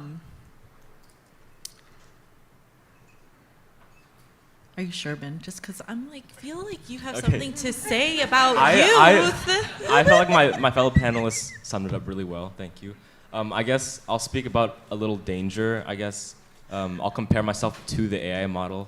I guess the big difference is that as humans, talking to a human, we have this ability to literally just call 911 and say, you're not safe. We might need to call some help for you. While, when someone talks to it, like an AI model like ChatGPT, it only goes up to when you want to click out of it. And if someone who is in danger doesn't want help, then that can be really bad. And that's what happens with AI models. But when they're talking to a human being, that's just talking to someone who really cares about you. So just, being able to have someone with more authority over your safety helps a lot. Can I just quickly add? Yeah. Okay, cool. This is not some sort of hypothetical. We saw with the Rain family case against OpenAI, it is most of these products on the market that are widely available to everyone are fine-tuned for agreeability. So while Adam Rain, the young boy who committed suicide after his use of ChatGPT, while he was actively discussing his suicidal ideation, and there were some pop-ups to crisis resources, the 988 number, it then followed up with but do you want to talk a little more about this? And that's baked into the design that these companies want you to continue to engage. So while there might be some pop-ups, it's truly not the effective solution or alternative to real life people who can help either support someone in a crisis situation, or even in the more mild sense of toning down the agreeability and having people think a bit more critically, or think about the antagonistic approach, or not the antagonistic, an alternative approach. So these chatbots are going to keep people in these siloed spirals where they're just agreeing and agreeing and agreeing, and they're not really being offered alternative solutions. Thank you all. Seaman, the best. Okay, so technology has the opportunity to help us innovate and provide access to treatments. We heard about examples in scaling up telehealth post-COVID, but in visits to rural communities, MHA took a drive out an hour outside of DC, and even this close to our capital, heard from our community that they didn't have access to consistent internet. And I was like, what? You don't have access to consistent internet or internet. And that's kind of wild, but that is what America looks like. I want to ask us to reflect a moment on how you think disparities, because of technology or even through AI access, is going to affect vulnerable populations in the near future, especially with people with mental health challenges or people with mental health disabilities. What are your worries, thoughts? I think that our team kind of takes a very proactive approach. We have a program called DOORS that we run, which stands for Digital Outreach for Obtaining Resources and Skills. That's it. I got there eventually. Yes, one of these things is we have somebody from our lab and from our team who goes to a million different places in the state of Massachusetts and gives out free devices. This is a program that's funded by a fintech organization that literally gives us use laptops, iPads, cell phones, Google Android phones, and we go out and he gives these people phones. Now, these are people who senior community centers who can't contact their children or don't have resources to contact their doctors or send them a message. This is something that we're actively trying to do, which is expand digital literacy and these programs for people so that they have these resources. We also do this in inpatient psych unit at Beth Israel Deaconess Medical Center. Every Friday we go and we work with people who are either on 72-hour holds or people who are there for actual inpatient treatment for weeks at a time. And we meet with people who just tell us that they're extremely grateful that they were even given a device in the first place, and then that it's really helped them contact and get in contact with care.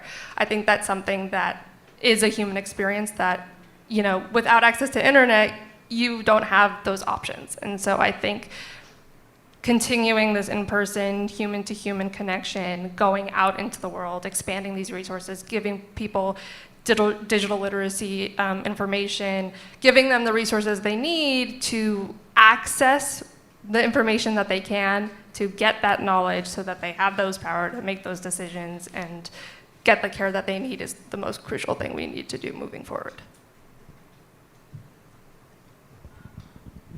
I think that, also really awesome work.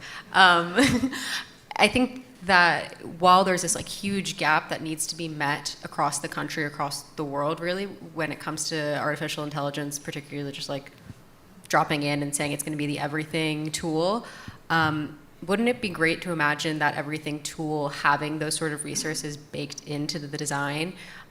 There was a bill that just passed in California and was signed into law yesterday that would give those sort of pop-up reminders that to young users that what you were talking to is artificially generated. And it's incredible to imagine that that didn't exist or that wouldn't have existed unless someone put a pen to paper and wrote a bill about that. And until these companies are compelled to include that sort of information front and center to their users are at a detriment.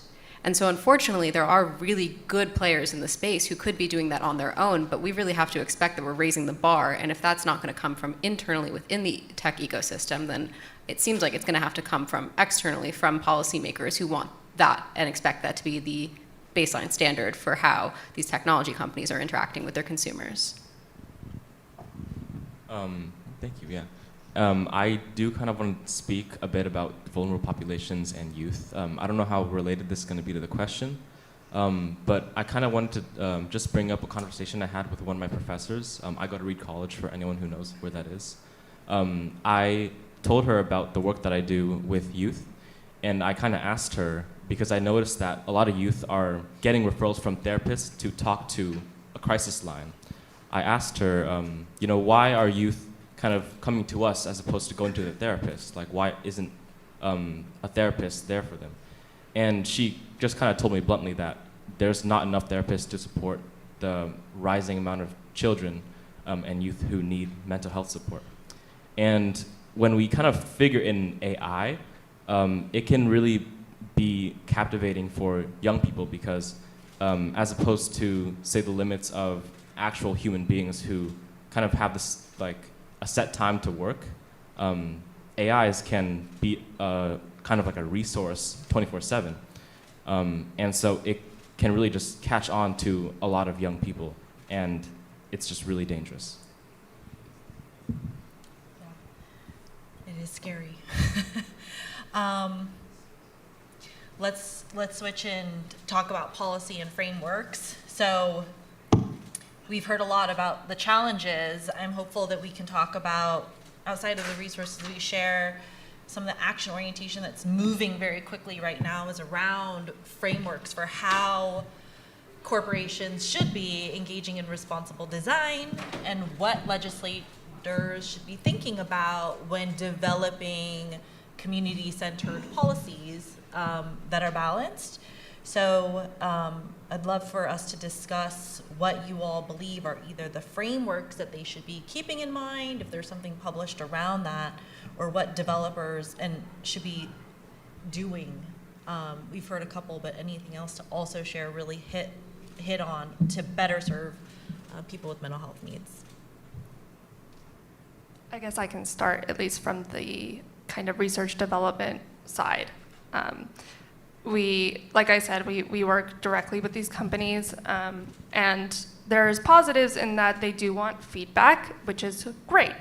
There's also just the struggle that they're also, they work to make profit, and we work to better healthcare, and so those two don't always come together and align.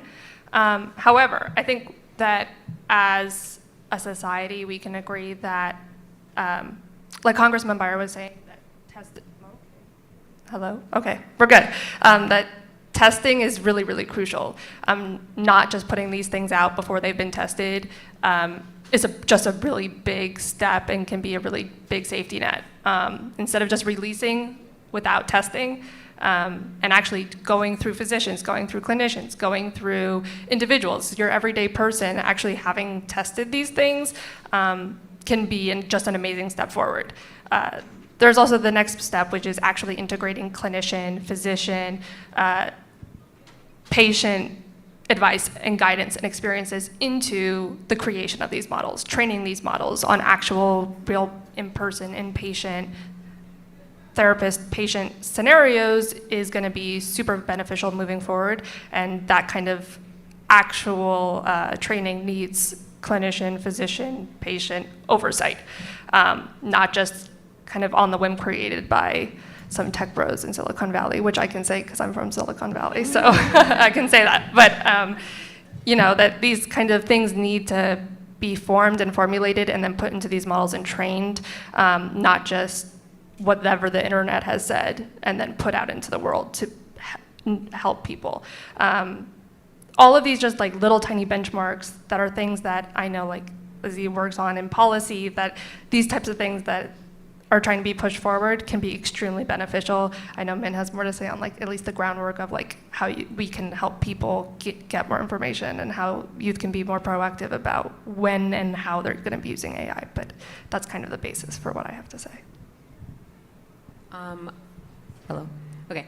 On the policy side, I think we were really pleased last month to see the bipartisan fervor and sort of momentum in response to this hearing that was held in the Judiciary Subcommittee, where three of the main witnesses were these parent survivors whose children had died by chatbot use and are now actively in litigation. There's clear momentum for some sort of form of accountability for the way that developers are designing their products. Senators Hawley and Durbin introduced the AI Lead Act, which kind of takes a products liability approach to AI development, which is kind of a big deal when you think about how the courts and how policymakers have traditionally thought about things like software, and they don't categorize it as a product. As soon as you kind of take it down a level and say an AI is a product, and therefore the developers have a responsibility for developing good products and making sure the consumer is safe, it sort of changes the paradigm of who is responsible when harms do occur. So it's really heartwarming to see that, putting aside the partisan differences, that there is an initiative out there in Congress right now, maybe when the government starts again, to see some more momentum go forward on an approach like that, because it is really something that unites both Republicans, and Democrats, independents, but is super common sense to the everyday American when you would say to them the developer should be responsible for the products that they put on the shelf, just as you would expect a seatbelt to work in a car or a crib to be tested before a baby will go in it. So is the same for any AI product that we're expecting our kids to have, or for businesses to integrate directly into their everyday operations. And I guess one thing I'll kind of touch upon is what Lizzie said earlier about kind of the engagement with AI models. I think that it would be really helpful if we just have really hard limits on when the AI wants you to stop talking to it and more to refer to an actual human. I think it's helpful to hear what your personal experiences are, Min, because one of the things I see in research, and I worry about a little, is that when we also develop technology, that when you think about patient participatory research and development that's grounded with the backing of a clinician, sometimes what I also see is they will have consulting mental health professionals, but it's not always transparent. Like, who is the person that, is it one person that is reviewing all of it and kind of gets shoveled through, versus what we've seen are some of the best standards for patient participatory research. Community participatory research has been grounded in places like PCORI and NIMH that may or may not be kind of translating into tech development. When you hear that, like, do you have a sense of what you're seeing that's a flag, or, you know, what do you want to tell the companies about what it means to engage in quality inclusion of people with lived experience? That was a huge question. It's like and just to sum up, like, I worry a little bit that when I talk to tech companies, it's not clear that they're bringing in people appropriately. You know, they have like one person. So what do you want them to do? What does that look like to include people? I think from our standpoint, you're correct in assuming it's not clear, or in feeling like it's not clear, because it's not clear. I think, you know, our team has tried to ask, so like, what is your data on this, or what is your research on this, or who's actually involved? And they're like, maybe you'll get that information in the future. And so that kind of leaves us in a bit of a hole, and I think that it then leaves a lot of ambiguity as to who's testing it if they say they're testing it, how are they testing it, when are they testing it, how often are they testing it, or do they continue to test it after it's been released? You know, are they listening to any feedback that people are getting, or is it like they release it and then a lot of people say, oh, it told me to kill myself, and then they go, oops, and then they rescind it, and then they have to go back and work on it, and then they release the next thing. Like, that's not the situation we need to be moving in. I think that at least for that development side, there needs to be outside external people coming in. I think like any review that a company would have, like, you don't just take your own people to do an internal investigation. That wouldn't make sense. There's a biased perspective. You need people from various organizations to come in and look at it from an unbiased perspective and to say, here's what I think about this, and here's what I think you should do, and then get a lot of different perspectives. I think the same is also true for the policy landscape. As a non-mental health professional, and reviewing some of these, particularly like AI chatbot related bills on the state level, because there was a lot of fervor this year kind of to do something once, you know, the wake of some of these tragic cases of these kids using AI chatbots, and even adults and like AI psychosis and the like. We'd be reviewing some of these bills that are like really well-intentioned and trying to get at the design level of these products, but are like, you know, again, as a non-mental health professional, I read this and think, oh my gosh, like, this is totally off base. This is going to, you know, harm a user way more than they think it will serve them. So I think that's kind of where this nexus of you know, experts around mental health and child behavior, as well as technologists and policy advocates, have to come together, particularly on the state level, because it seems like that's where a lot of the movement is on AI policy, and be the experts in the room, because a lot of these state lawmakers are really well-intentioned, but they're so resourced. You know, we were working in Vermont in 2024, and as someone who spent most of my time on the federal level, I was so surprised to see that, you know, none of these lawmakers had their own offices. They don't have their own staff. Like, it's only if you're in leadership do they have maybe a scheduler. So they are relying a lot on the communities and their local constituencies to be the experts in the room. And as they're, you know, as more states are coming to put laws on the books, other states are just going to look to that and copy that. And we would want to see the best law put into place and have that copied, rather than something that's like a half-baked measure that might harm users more than it would really support them. All right. I think we have time for some questions.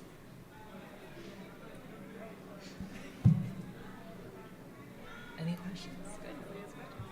Has there been a partnering with what I'll call physical health and mental health in terms of advocacy for policy reform or quality assurance with AI? Maybe I'll repeat the question for the group, and I think maybe what you're getting at is, tell us also about the integration of physical health and mental health. Is there some collaborative effort there around AI? What does that look like? From my experience, particularly working in like the kids online safety space, it's really been a focus on mental health advocates, so local APA chapters or sort of like educators. And I haven't really actually thought about bringing in the physical, physical well-being, but it's certainly discussed. But when it comes to having experts in the room, it's mostly focused on mental health professionals. One of the many projects our lab works on is we run a digital mental health clinic based around an app that we also developed called MindLamp, which collects digital phenotypes. Those are things that are individual to users, like screen time, your battery percentage, your GPS location services, things that your phone can tell us about how your day-to-day behaviors may be impacting your life. So for a lot of patients, we see their anxiety may be really, really high, and their steps may be really, really high. And we say, are those two things correlated? Or is your physical life or your physical activity actually, supporting your increased anxiety? And if so, how can we mitigate those things and then actually use therapeutic services to, intervene? For a lot of people, sometimes that's not possible. They're an ER nurse and their work is inherently stressful, and so when they're on their feet all day, it's probably because they're working, and when they're working, they're probably extremely stressed. So not a lot we can do about those things. However, I think that there's a lot that can be done on the physical level, whether that's heart monitoring, more invasive procedures that might be cortisol monitoring, like how are your physical stress actually, impeding your day-to-day life and affecting your mental health. That's not something we currently do, but it's certainly something we think about. I also would add that I think if I'm looking down, staring down the barrel, whatever, as technology advances and we see more embedded health, like wearables, as well as like any sort of, it's escaping my mind, sort of like, like brain.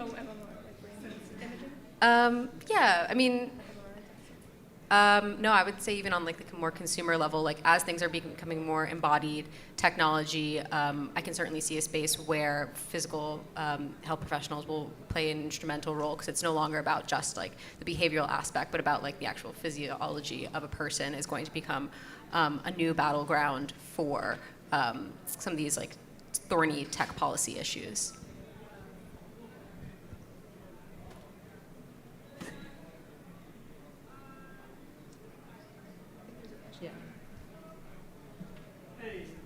Very much, when you're talking about these platforms, these companies need to reach out to actual experts, bring in, get their insight, get their input on it. I work for the Trevor Project. Lots of groups want to know what we think about the impacts of these things on LGBTQ youth mental health. And I really want to get that perspective out there because it all feels overlooked. At the same time, I'm not interested in being anybody's figure. So particularly when you're talking about how, you don't want to just be the one person they talk to and say, we talk to mental health experts about this, and suddenly you're on the hook for whatever decision they made. How do we balance that interest in making sure that our perspectives are heard, while at the same time not becoming something that can be used or justified for poor decisions that we don't entirely control? Yeah, that's a really great point. I think that if we start viewing AI research, AI development, technology development, and a more scientifically academic research perspective, we have an automatic guideline for people on what is a good research study. It needs to be validated, it needs to be generalizable, it needs to be replicable. All of these things that we've already stated are like what makes a good study. We should have for development of AI. We should have for development of products. You're not going to be putting in a hip transplant without having it gone through a million different FDA regulations, a million different testing, a million different material manufacturers. Like there's a whole host of things you need to do. Why shouldn't that be the same for developing an AI chatbot? So I think that that's kind of that's the path we need to start going down. And I think that that then takes in how many different experts are you talking to? What is an expert? Those kinds of things then can come into play. I'll add too, just as an MHA who has done research on patient participatory research, as an advocacy organization, we may consult and have a role, but it's really important as a consumer advocacy group to make sure that we are recruiting from our network of diverse folks to bring as many people to the table as possible. So when we talk to researchers, we tell them, okay, cool that you're using 5 people who are experts in this narrow field, but when you go to deployment, you need to make sure that you have representation across this subgroup of populations that are bringing in. Your focus groups must be representative of these kinds of perspectives that you're bringing in. When you test it, are you testing it in that group, and what that looks like, right, in terms of risk factors, and trying to spread out as much as you can to bring in as many voices as you can is the role we play as advocates to do that, and then feel right about it. And I think that's kind of what Rebecca is saying about the best practices in research. It gets applied to technology research and dissemination. Did you have one more question? Oh, I see 3 hands. Okay, who wants to be the one? Okay, yeah. So can Dr. Botner discuss Harvard's tequila framework? Well, first, I appreciate you calling me a doctor. I'm not. But I'll take the credential. I mean, we can just add it to my resume. Maybe one day. But unfortunately, I can't talk about the tequila framework. That's not something that the Division of Digital Psych does or works with currently. But I'd be more than happy to talk to you afterwards. We're at a conference on mental health and technology, and we're in DC, so I'm sure 90% of the room already knows this, but just not a question, just a quick PSA. The Digital Health Advisory Committee for the FDA is meeting on November 6th on the topic of generative AI and mental health. They're accepting public comment until Friday, so just putting that out there for the group. If we didn't hear, public comment is open for the FDA by Friday, this Friday. All right. Thank you. Just wondering about thoughts around the role of K-12 educators on, given the consumers of these services, what their potential responsibilities or role could be in helping the future consumers of these services. Shani, your question is about educators? That's beautiful, because we're going to answer that, and it's a great pivot to this afternoon session too. So that will be our last question. Well, I guess I can speak a bit about that. Just having educators just give awareness really to youth so that they are really prepared and they know what they're going to get themselves into and how they can be safe. I'd also like to quickly add that I think, educators are phenomenal workers and they do a lot already, but I think just being the safe resource that kids already kind of expect is going to be really helpful to be able to help tease out some of these conversations they might be having with AI chatbots that they might not be comfortable with having with their parents, but they see, educators as a trusted resource. So, in coupling it with AI literacy, if you're noticing any sort of like behavioral changes with a student, you could kind of start to probe at that gently. And be able to see if there's any sort of signs of you can talk to me as a resource so that you can kind of catch this earlier in the pike before they become highly dependent. And I think that really sort of those trusted resources are even more crucial now that kids are starting to look to these AI chatbots as their only trusted resource, but be able to have that physical or virtual with your on a Zoom call with someone, but to be that sort of stand-in figure as a reminder, hey, you can talk to me, is going to be super important as kids are trying to learn these new negotiated boundaries with relationships between the adult figures in their life and these chatbots. Hi, I'm just curious about, with all the digital assessments and tests, I'm just curious about how we make up for what we miss in nonverbal communication or face-to-face body language when you're assessing a patient. I'm just wondering if there's anything around that. Thank you. Yeah, absolutely. I think that that's really important. It's certainly something that comes to my mind.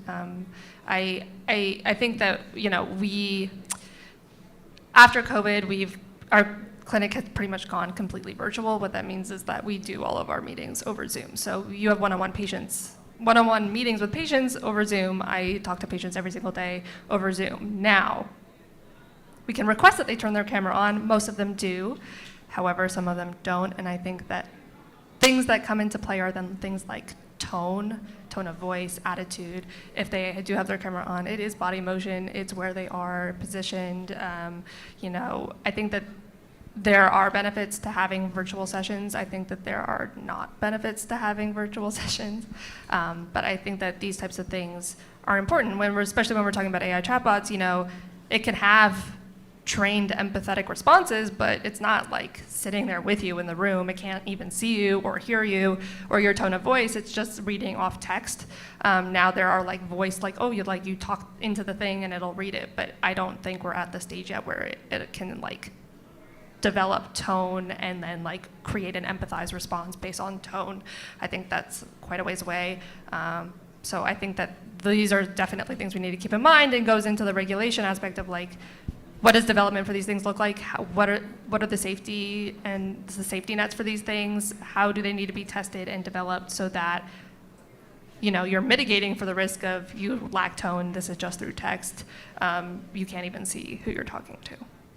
Yeah, I might add too that in seeing some of the research on biomarkers, or not biomarkers, but just other biological indicators of distress that we see when it comes to mental health has been interesting for a neurodevelopment perspective. And I imagine that the integration of that field with VR is a space that I'm really interested in keeping an eye on, and particularly for our children who have neurodevelopmental problems.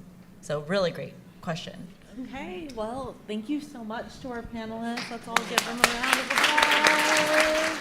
All right. Thank you all so much for coming back promptly. We'll go ahead and get started with a video from Congressman Bilirakis of Florida.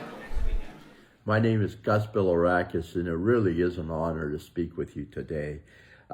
Again, so many leaders, many dedicated advocates, and change makers at the Mental Health America National Policy Institute. We're living through a critical moment, ladies and gentlemen, one where mental health and substance use prevention have become not only public health priorities, but deeply personal concerns for millions of Americans. I count myself among them. This issue matters to me because I've seen firsthand how timely, compassionate support can change lives and even save them. Technology is transforming every corner of our healthcare system, and behavioral health is no exception. From smartphone apps to AI-powered screening tools, we're seeing digital innovation unlock powerful new ways to expand access, reduce stigma, and reach people where they are before a crisis hits. But potential alone isn't enough. Prevention must be at the heart of our strategy. We cannot afford to wait until someone is in crisis, that's for sure. Technology should be a bridge to early support, helping youth, families, and communities recognize the signs and connect to care when outcomes are most hopeful. That's why government has a responsibility, a critical role, to ensure these tools protect and empower the most vulnerable among us. Our digital behavioral health ecosystem must be built on trust, equity, and accountability. That includes building on the work we've done already, started in Congress. I've been proud to lead bipartisan efforts to expand access to mental health and substance use treatment, championing legislation that improves care coordination, strengthens funding for community-based programs, and supports telehealth as a lifeline, especially for underserved communities. That is vital, ladies and gentlemen. This issue isn't partisan, it's personal. And when policymakers advocate and communities work together, anything is possible. We have the tools, we have the talent. Now we need the policy and the will to match. Let's work together. Let's build a future where behavioral health technology is not only innovative, but ethical, not only accessible but equitable, not only reactive, but rooted in prevention. And I want to thank you so very much for doing what you do. It's so very important to so many families and personal to most of us. And again, you're in the front lines. So we appreciate all the work you have done. I know it's not easy, but it's so necessary. We have a mental health crisis in this country. We have to recognize that. We have to remove the stigma and help as many people as we possibly can in our communities. So let's push forward, and together we're going to get this done. Thank you, and God bless you. It's now my pleasure to introduce our Fireside Chat participants, Jessica La Rochelle from Massachusetts Association for Mental Health and Zach Clark of Hazel Health. Please join us. Jessica is the Director of Public Policy and Government Affairs and works with many stakeholders in Massachusetts on behavioral health reform initiatives. She and her colleague, Lena Stollier, recently released a report on tele-behavioral health in schools as expanding access to care. And Zach is the General Manager of Platform and the Chief Commercial Officer at Hazel Health and leads the company's efforts to expand access into schools and other settings, especially integrating digital health services into community ecosystems. We look forward to hearing your fireside chat with us today.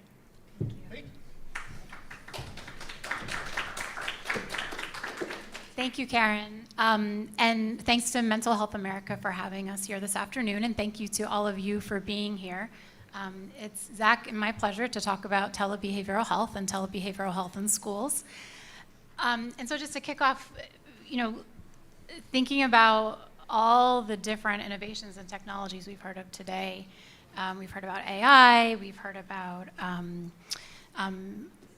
texting with coaches, we've heard about chatbots, we've heard about lots and lots of different innovations. We're here to talk about tele-behavioral health in schools. So how does, just to set the table for framing the conversation, how does that fit into the broader landscape of innovation in mental health technology? Yeah, I would say a couple things. I think, first of all, when I think about telehealth and behavioral health services in schools, ultimately it's about increasing access in places where there is embedded trust and where a child and their family are more likely actually to engage in care. And so what we've seen over the last decade or so is that ultimately that linkage of trust in schools and the need that's proliferative across our populations has created an opportunity to extend access in ways where those two factors marry together to create opportunities that don't actually exist in an outpatient setting really effectively across those populations. And so, 60% of the children that Hazel Health serves over the last decade are either on Medicaid or some form of public assistance. Of those, the likelihood that child would get care is largely predicated on time to care. And that time to care can vary based on state and geography, anywhere from 6 weeks to 6 months or more. And so ultimately, telehealth provides the bridge to provide services in ways that the system candidly does not actually respond to children in a meaningful way. And so our view here more generally is that it is for the child and for that child to be seen and heard. And if telehealth is the mechanism by which you do that, we are very comfortable with extending that as you think about scalability into schools and beyond. I would agree. At the Massachusetts Association for Mental Health, my colleague Lena Stollier and I had the privilege of being able to produce a report that looked at what's happening in Massachusetts with tele-behavioral health in schools, what's happening in other states, what are some of the best practices, and what are some recommendations that we might use to bring it to scale. And the reason why we were given the opportunity to do the report, was commissioned by our state Executive Office of Health and Human Services, was exactly for that reason, was that that there were these long waiting times, that there were these long gaps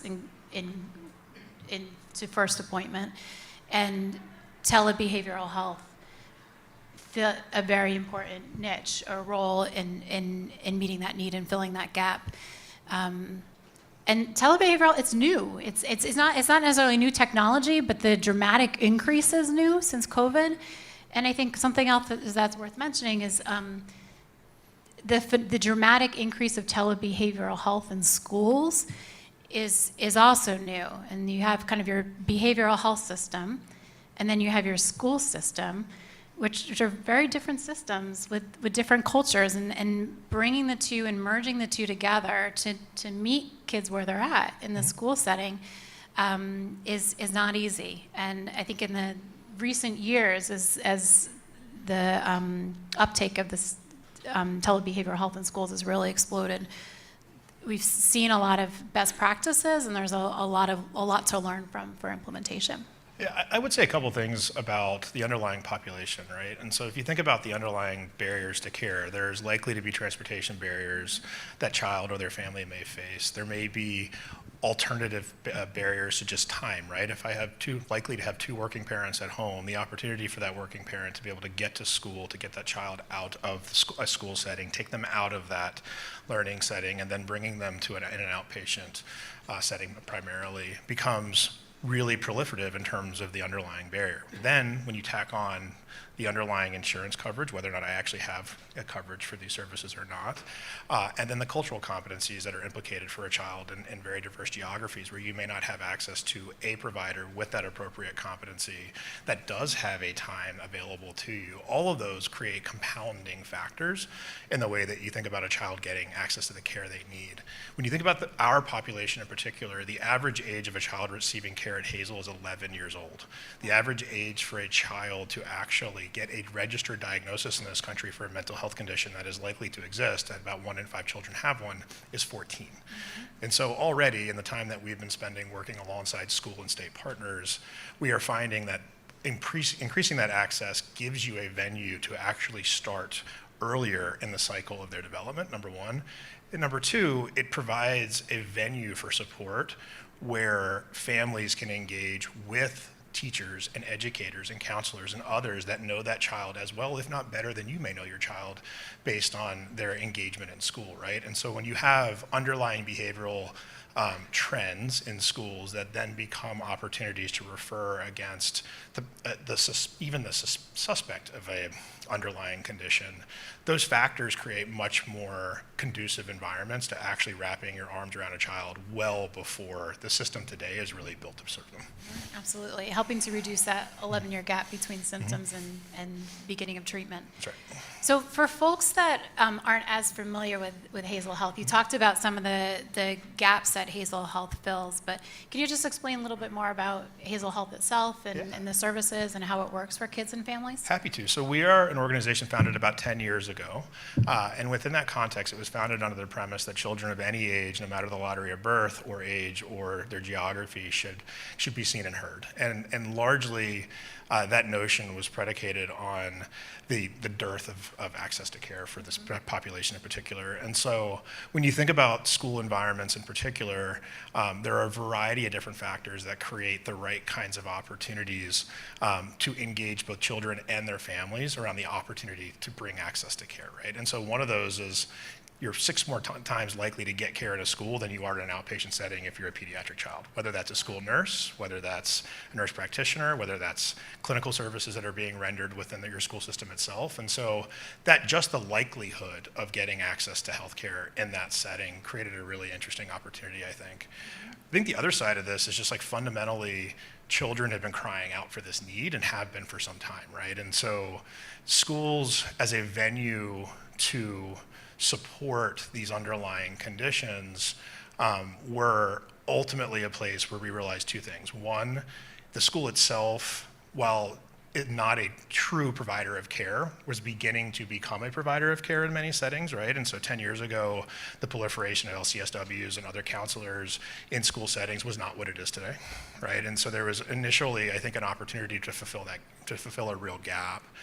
Over time, what it's become is essentially a function for the way that schools can best support children on their academic journeys, right? And so children that are in therapy at Hazel, for instance, are 11 times more likely to be in a seat than those that are not with the same underlying condition. And so as we've gone on this journey over the last decade, what we have found is that there are the direct correlations to both mental health and then increasingly physical health services that can be rendered in that setting, and the tie to the likelihood that a child is more deeply engaged in their academic progress if they're receiving care where it cannot otherwise be delivered. Excellent. So it was interesting when Lena and I were doing the research in Massachusetts. Massachusetts very much has a patchwork approach to tele-behavioral health in schools. There are some states like Rhode Island and Texas where it's more of like more of a statewide approach. And in Massachusetts, there's really a lot of different models and a lot of different pockets of innovation, if you will. Our first one was in 2017. And that started, it's called Haywood Hospital, and it's in north central Massachusetts. And it's a partnership between a local hospital system and 4 school districts in that area of the state. And students can get short-term or long-term therapy with clinicians that are part of that system. And something else that's unique about that model is there's a community health worker that's actually based in the schools. And that community health worker helps take the kids to and from their appointments, helps with intake, helps with scheduling, serves as a liaison with the parents, and it really in some ways is a cultural broker and sometimes helps to break down a lot of stigma surrounding behavioral health care. That one is funded in part by grant, the community health worker component, and in part by third-party reimbursement, the clinician. And then another piece of our quilt, if you will, right? sticking with that analogy, is a newer pilot started in 2001. It's in 17 school districts plus 4 individual schools. It was a state appropriation, and the money has come through every single year in our state budget since 2001.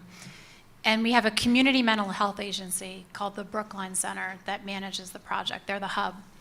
They provide training, technical assistance, and evaluation. And they work with these 17 school districts to help onboard tele-behavioral health, because onboarding is a process in itself, and then sustainability. They also sometimes place community health workers in the school. They have a pot of money for uninsured kids. And the primary provider, at least in Massachusetts, is a company called Cartwheel Health that does the clinical care. And it isn't one-on-one therapy, but it also is therapy, psychoeducation for parents as well as school staff. So they offer a whole array of services. And the last patch of the quilt that I'll highlight is there's some innovation in I'd say kind of specialty telebehavioral health services and complex or more acute behavioral health services. Boston Children's Hospital has a program now called Primary Care Plus that's specific for telehealth for kids who are struggling with substance use. And then there's also another program called Charlie Health, which is bringing intensive outpatient therapy via telehealth into Massachusetts. So we don't have one statewide model, if you will. It's just kind of the way the programs and the financing mechanisms and the policy, frankly, have rolled out. And there's different pieces of the state, different regions are taking different approaches. One of the things that I really appreciated when we were getting ready for this panel is Mental Health America really emphasized the youth and family perspective. And I know that's something that's really important at Hazel Health in really feedback of your mission, of how is this working for people. So can you talk a little bit about how you incorporate youth and family feedback into your work? There's a number of ways I think we think about that. Recently, actually, we made an acquisition of an organization that provides coaching and other engagement mechanisms to youth and teens primarily. And one of the things that was really interesting about that opportunity to us was this was a product that was basically founded on a product board, if you will, of children and youth that were providing direct context as to whether or not both the support, the content, or the underlying engagement that product was providing to them. And by the way, I call it a product because it is a product based on the last conversation we just had.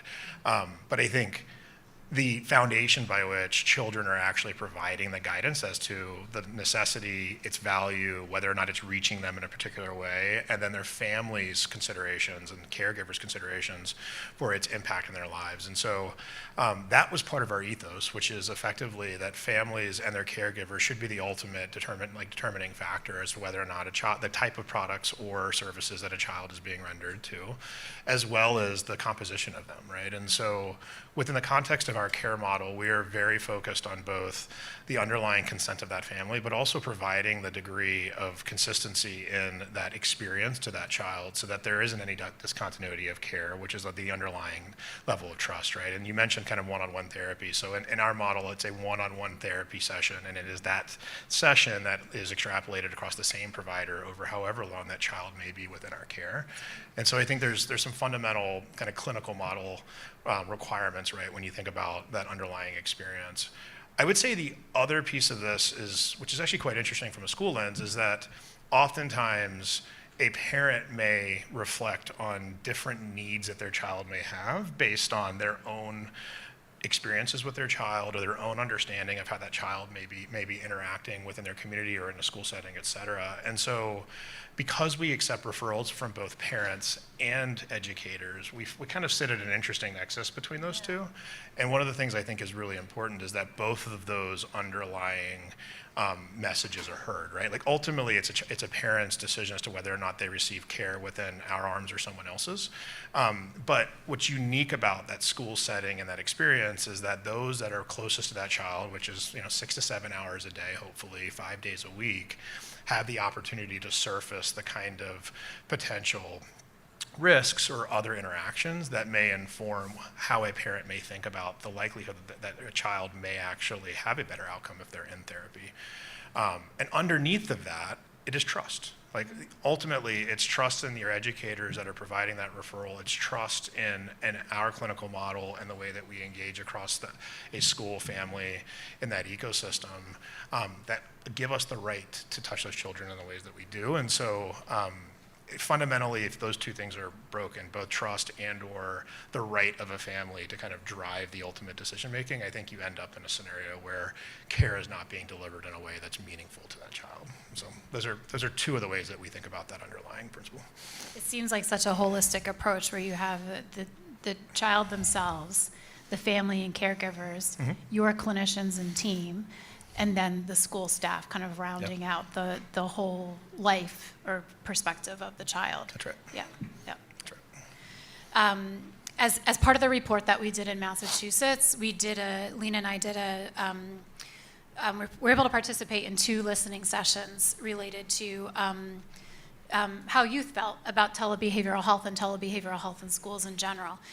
And it was really interesting. I think by and large, you said that they really appreciated having the choice of telehealth and tele-behavioral health in schools, and they really valued the convenience. When we started to dig deeper, some of the results were a little bit mixed. It started to get a little bit more nuanced, and I think this is where kind of what you're saying, it has to be so tailored to that child and their family and the school and what works for the individual child. So we heard everything from, we really appreciate not having to worry about transportation, it's much more convenient, and then there were also, some concerns. One of them was, if I was receiving the services at home, is maybe feeling a little bit like a lack of privacy or having a hard time talking about stuff because, afraid that parent or caregiver might overhear. And they also, some of the youth said too that they had it was a little bit difficult to develop a relationship with the provider. And I think that really speaks to, and I know that some tele-behavioral health providers do this really well, there has to be specific training for the clinician to engage their client online, right?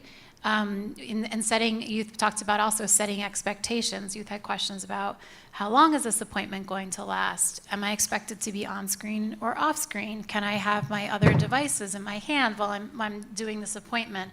And it really speaks to youth wanting to have a choice and certain barriers surfaced. And I think as we do effective implementation of telebehavioral health and telebehavioral health in schools, making sure that we're really conscious and intentional in addressing those barriers. So around the expectations, making sure that clinicians have, it's not as simple as just putting a screen in front of both the clinician and the client. It's making sure that clinicians have the special training for that level of engagement and building the trust that you talked about online.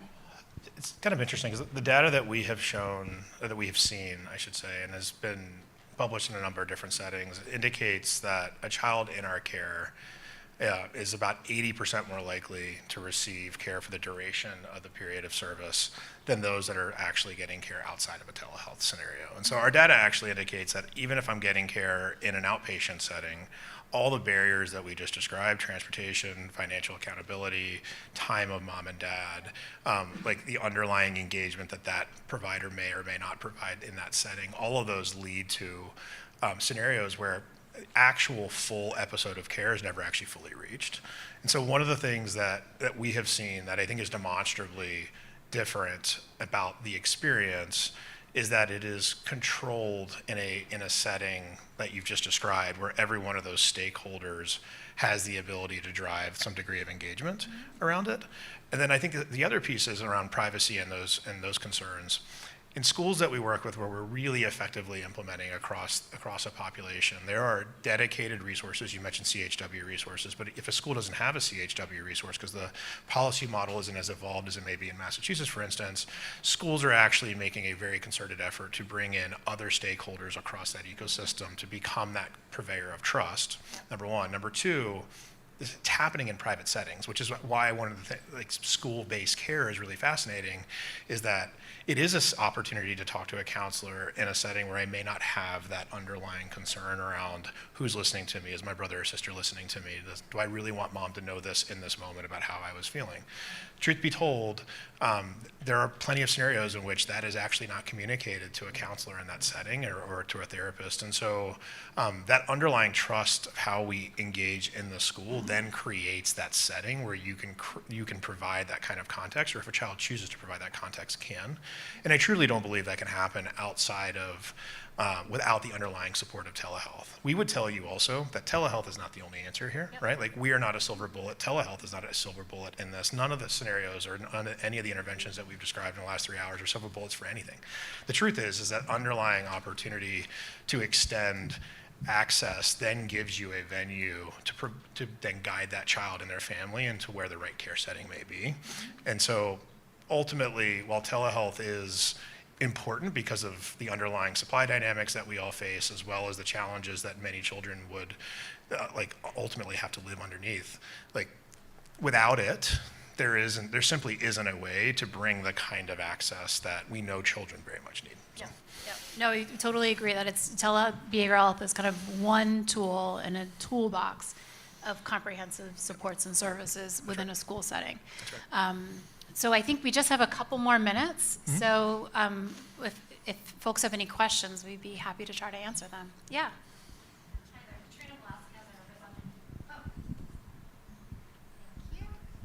Hi there, Katrina Velasquez. I represent the National Association of School Psychologists.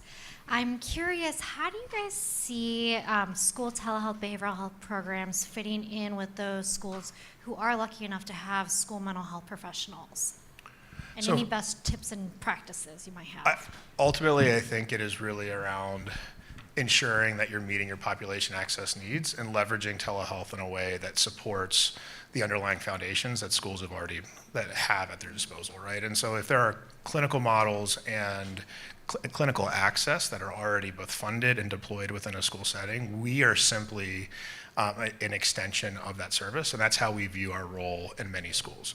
Ultimately, we exist not because of those programs, but for so many schools that actually don't have the privilege of providing that kind of access.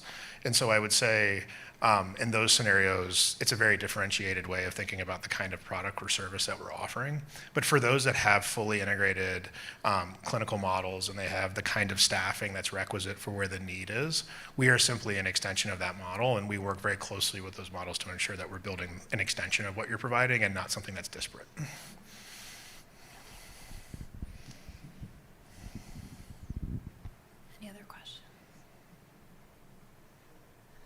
I'll also add that one of the best practices that Lena and I came across in our research was, we alluded to a little bit before, kind of the startup.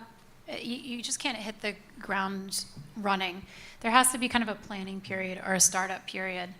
And first, there has to be need and buy-in. And in Massachusetts, the culture and the personality and the needs and the resources and the assets across districts look so different from one to another. So first of all, this has to be a tool that would add value.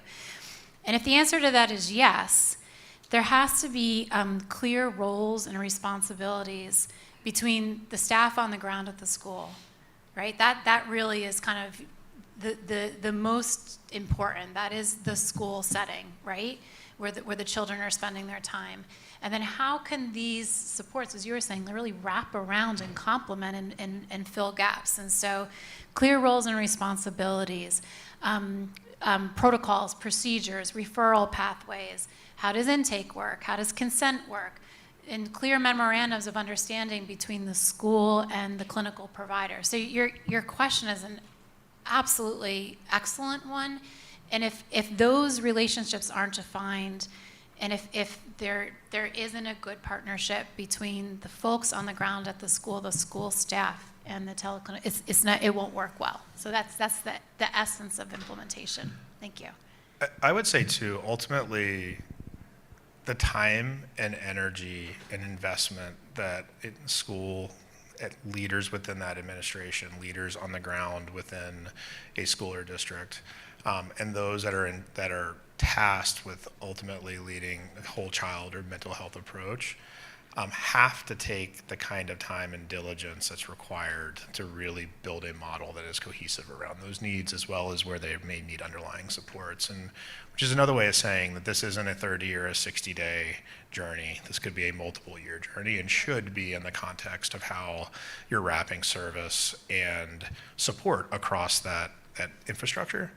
I would also say that in many schools that we work with, we are simply a supplement to a multi-tiered system of support. So an MTSS model that is effectively deployed across a number of different interventions, not just behavioral or mental health services. And so within that context, you've got to align philosophically on where the need is and how you would identify that need, as well as to what degree services like ours or any of the others that are within your community are most appropriate to drive the kind of interventions you're seeking to see. And so, like many things in education, there is not a single answer.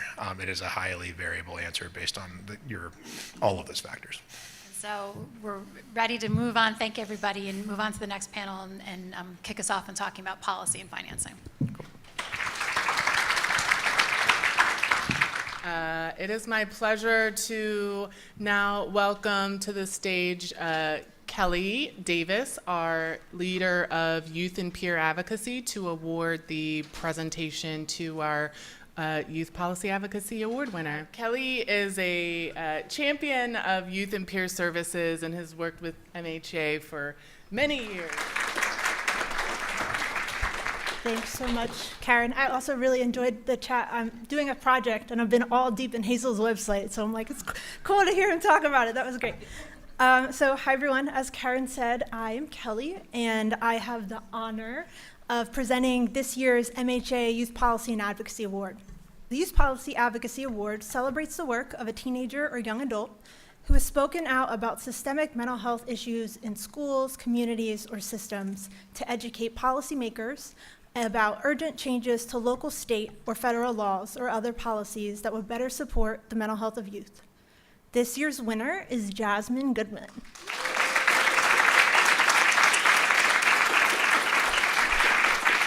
Jasmine is a recent graduate of the School Without Walls High School here in Washington, D.C., and is a current student at Haverford College.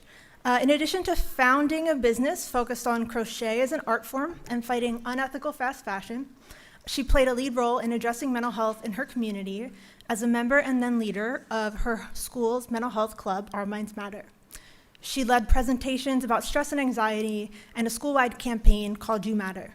Her work is inspired by a commitment to help improve access to services and help families understand historical and intergenerational issues in mental health and well-being.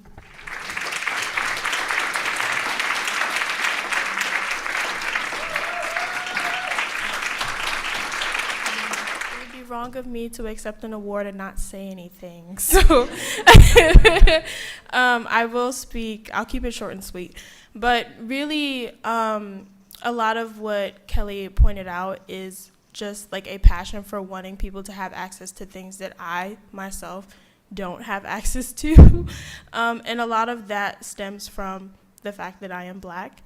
And it also comes from the fact that minority communities do not statistically, realistically, don't receive the care that they need because of systemic racism. And to say that bluntly is both controversial, but it's true. And I'd be lying to you guys and to myself to try to say that I have access to all these things that I see other people with access to without acknowledging the color of my skin, because it's something that is constantly thrown in my face. So with that being said, I'm very grateful to accept this award and to be a voice for people who cannot be voices for themselves, because that work is really important. I've committed my life literally to trying to make things like mental health counseling possible, conversations about mental health, destigmatizing mental health conversations, and being at the forefront of trying to get people to understand that you cannot create programs for youth without talking to youth. Because then who's the program for?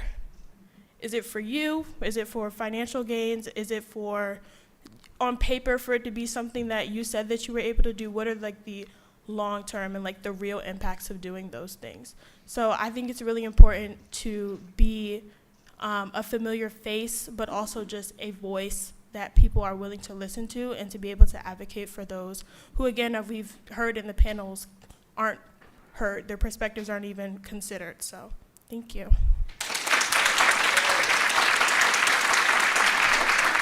Thank you so much, Jasmine. Now I'm excited to transition to our final panel of the day with an outstanding group of leaders. We'll be talking about a key topic, what states and the federal government are doing or not doing to address digital behavioral health, and if not, what should they be doing instead? This is a complex issue, and it involves a lot of different actors balancing different considerations about evidence, payment, what counts as what kind of technology. And luckily, we have an amazing group to share with you all their wisdom. So I want to welcome the panelists to the stage.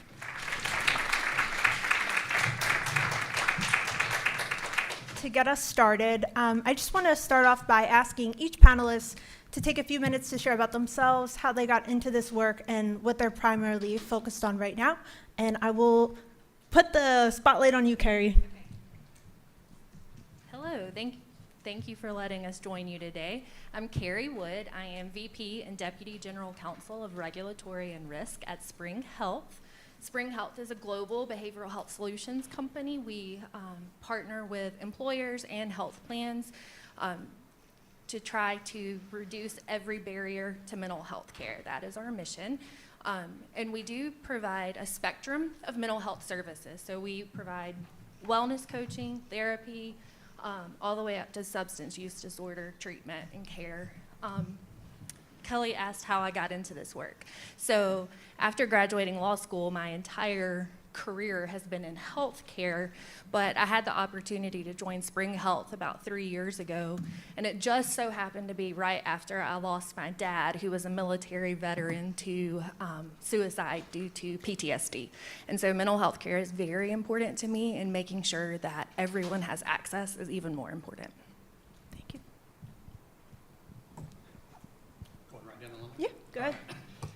Good afternoon, Stephen Gillespie. I'm a clinical psychologist, and I serve as the Deputy Chief for Health Policy and Healthcare Financing, the American Psychological Association. I think just to kind of put it in perspective and context for today, we at APA are very interested in how we can leverage technology to increase access to care, reduce barriers to service. I give lots of talks like this, and I always say I think behavioral health is probably the most inefficient system that we have in healthcare. And so I think technology is a way we can become more efficient and again decrease access. How I came to this role, I started at the state level, so started advocating at the state level to try to increase access to care, and then just recently, the last couple of years, came to work for APA. And so I've got a brother who's a psychologist, I've got a niece who's a master's therapist, and so again, it's very personal. So appreciate the opportunity to be here. Thank you. And hello, everyone. I'm Sarah Hudson-Scholey. I'm a principal at Levitt Partners. We're a DC-based policy firm, and we do work to try to understand how to make good health policy. We like to work with multiple stakeholders to bring people together. And so recently we've done some work to understand all the federal regulatory authorities, the laws, the statutes that address digital mental health technologies. And the reason I'm excited about this work and the focus on mental health is because I'm trained as a health services researcher, and I've spent much of my career looking at the quality of mental health and substance use care and recognizing that despite many efforts to develop quality measures and to work to improve it, we really needed to think about what the policy issues are. And so that's why I'm now in this role really thinking about, well, what are the policies we need to make sure that people have equitable access to high quality care. Hi, Julia Harris. I'm a Senior Director of Policy at the Peterson Center on Healthcare, which is, I do a lot of the work for the Peterson Health Technology Institute as well, their policy advocacy.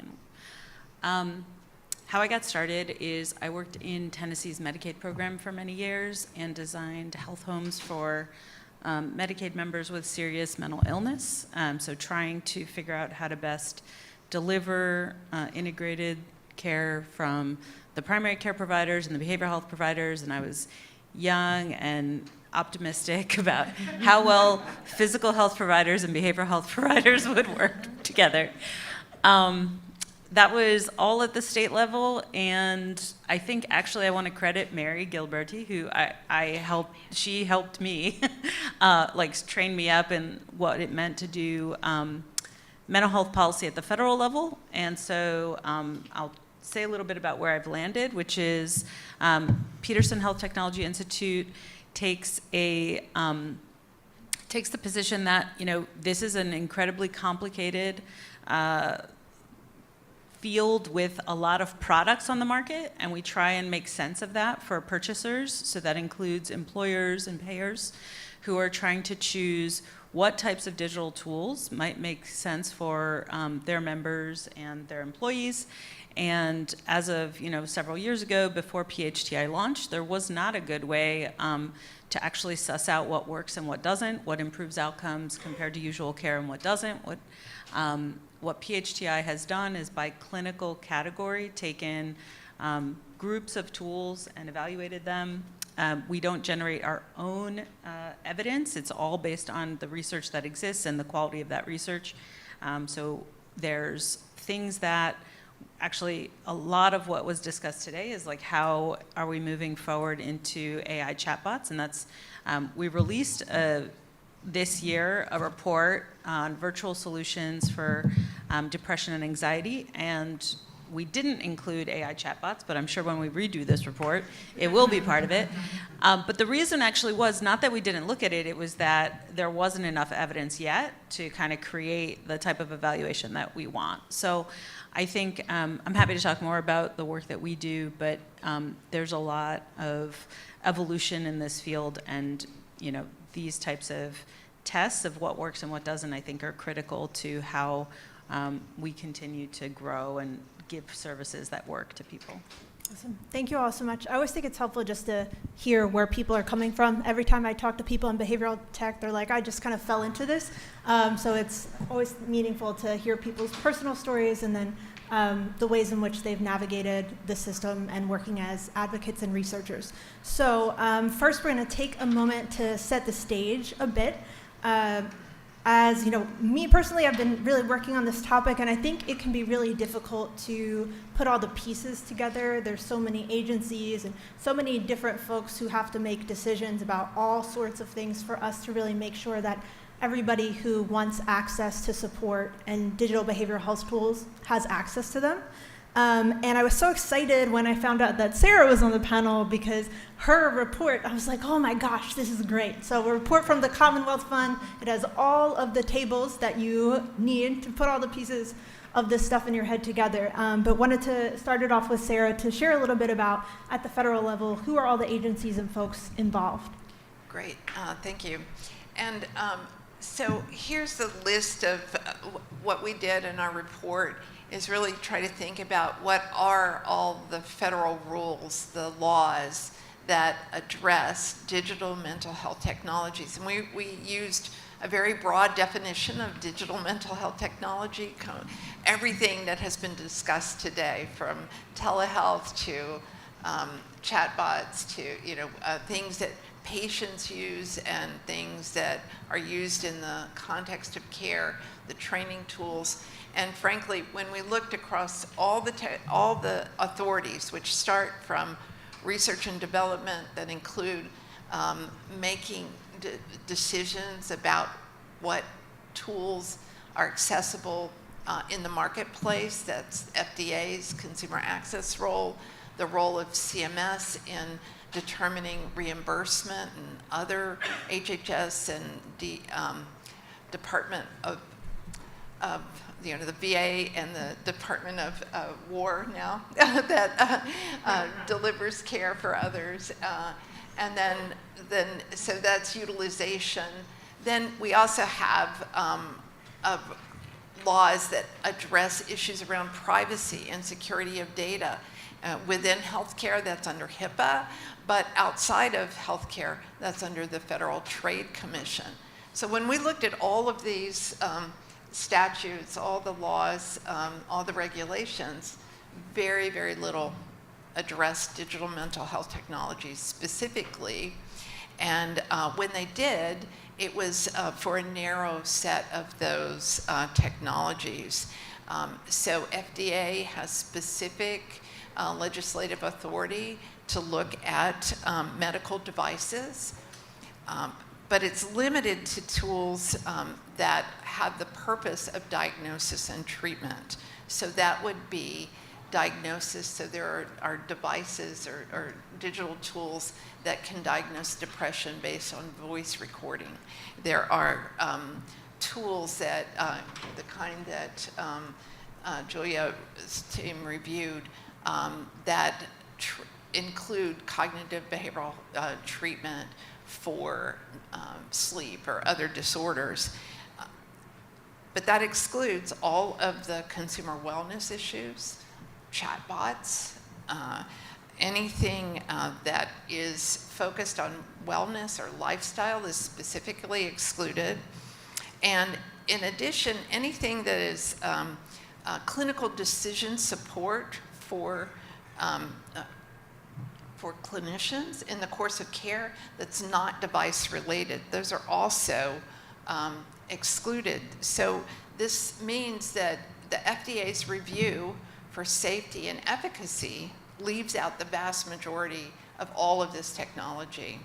And then CMS, where the FDA is reviewing for safety and efficacy, CMS, the Centers for Medicare and Medicaid Services, when they're making decisions about what to pay for, what to reimburse, they're looking at different factors like effectiveness, impact. And so that's where one of the conclusions of our report was we really need a whole of government approach to think about these tools, but we also need to think specifically about the kinds of metrics. What are the outcomes? Because the different legislative authorities of the FDA and CMS really drive how those agencies make their decisions, and that can be a challenge for developers and vendors. Thanks so much for laying the groundwork. So, and everyone else, feel free to jump in if you have any points to add. But want to move to our next question. Everyone in this room has probably seen a lot of the news stories about AI chatbots, especially their use among teens and young people. And ChatGPT #1 use case has become mental health support. So I think whether or not they're built for that, that's how they're being used.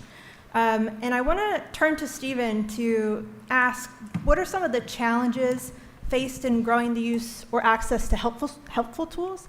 And then what are some of the, what should some priorities be about restricting unhelpful tools? Yeah, so, and maybe just to step back and to kind of jump off of what Sarah talked about as far as the regulations and what can be reimbursed and things like that.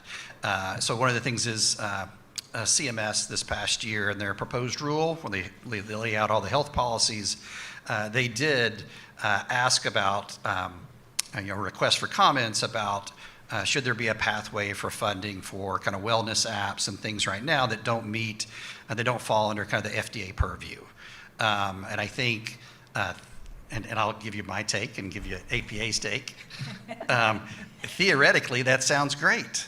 The problem is that for those, and literally you can count them on your hand, the number of FDA products that actually meet the specifications that CMS said they would pay for, they still haven't paid for those. And so it's hard to open up a pathway for those wellness apps right now when CMS hasn't been able to actually get the MACs to actually pay for the products that they said they would last year. And so I think that,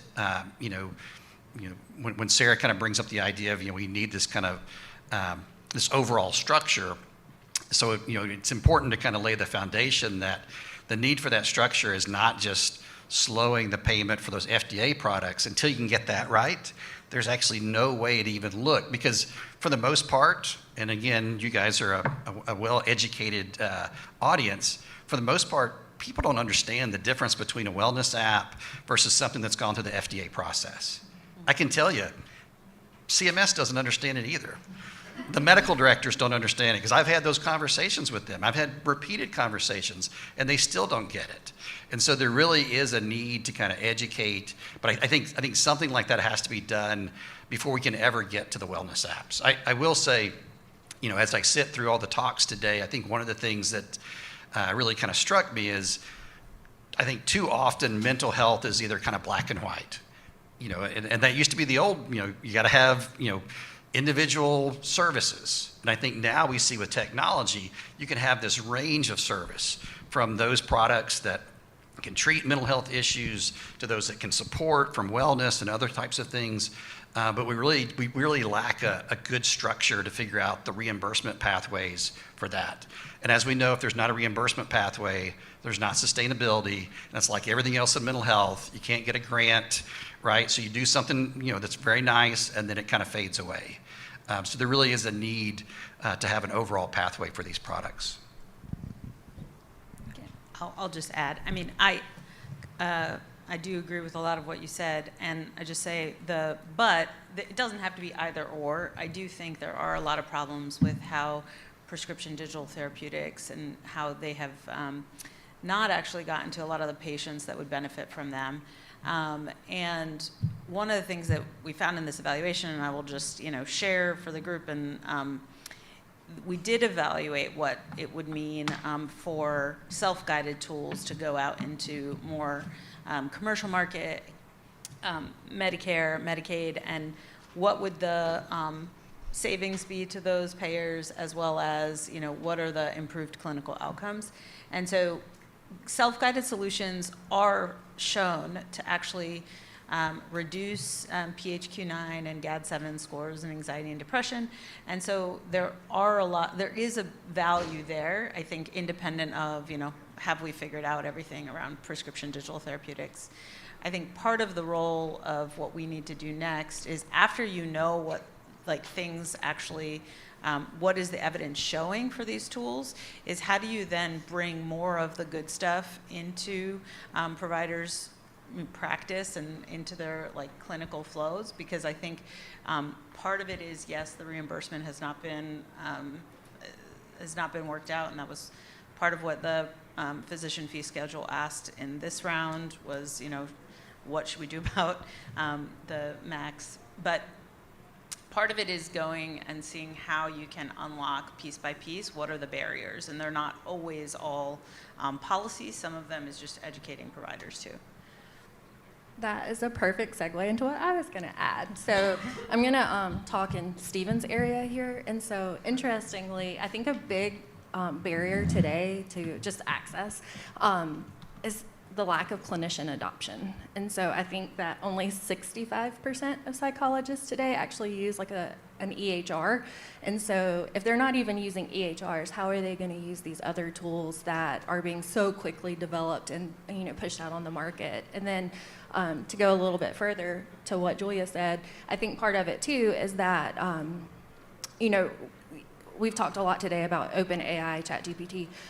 So you look at it and the issues that have come from it, and I think that one of the pathways that is not super clear today from a regulatory perspective is that it's not about, you know, replacing human care, but it's augmenting human care. So adding in AI and digital tools to help support and augment what the human can do. And so I think that is the biggest challenge that at least that we see today. So just for a real life example, we partner with clinicians of all different license types to render care to our, we call them members, but that's patients, to our members. And we had one clinician just last week tell us that they had fired another platform that they were engaging with because that platform was trying to shift totally to AI. And so even like questions about how to like set up their account and schedule on their calendar was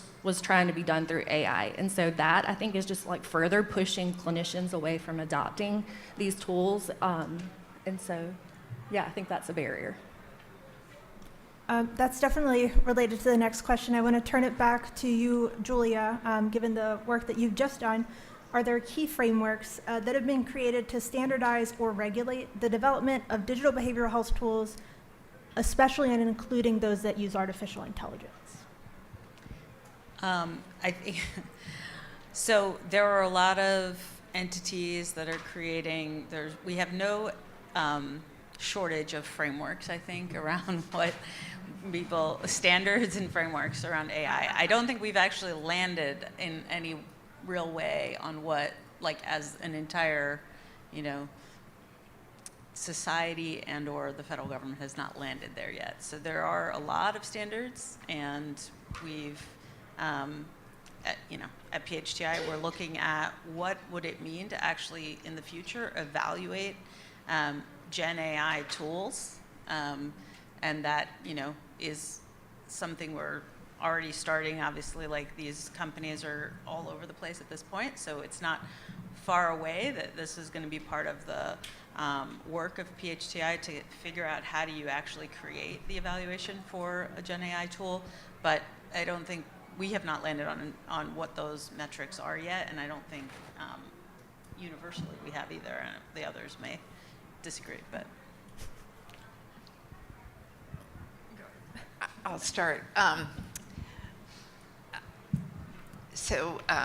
Actually, as we did our work, we heard from a lot of vendors who are saying, you know, the way FDA reviews devices today doesn't lend itself to how we think about AI-enabled devices that are constantly updating and using information and taking and trying to improve the user experience as well as outcomes, where the typical way of review is like a one and done, right? And so we actually don't know how to do that. So there you go, another one of those issues.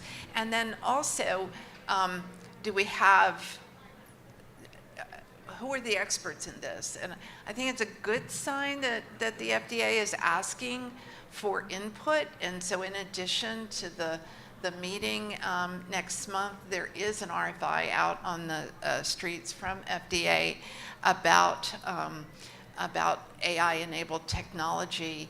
And it's not specific to mental health, so it's really important that people who care about mental health respond to that RFI. It's asking about what are the performance metrics that should be used, the evaluation methods, post-market data and quality, monitoring.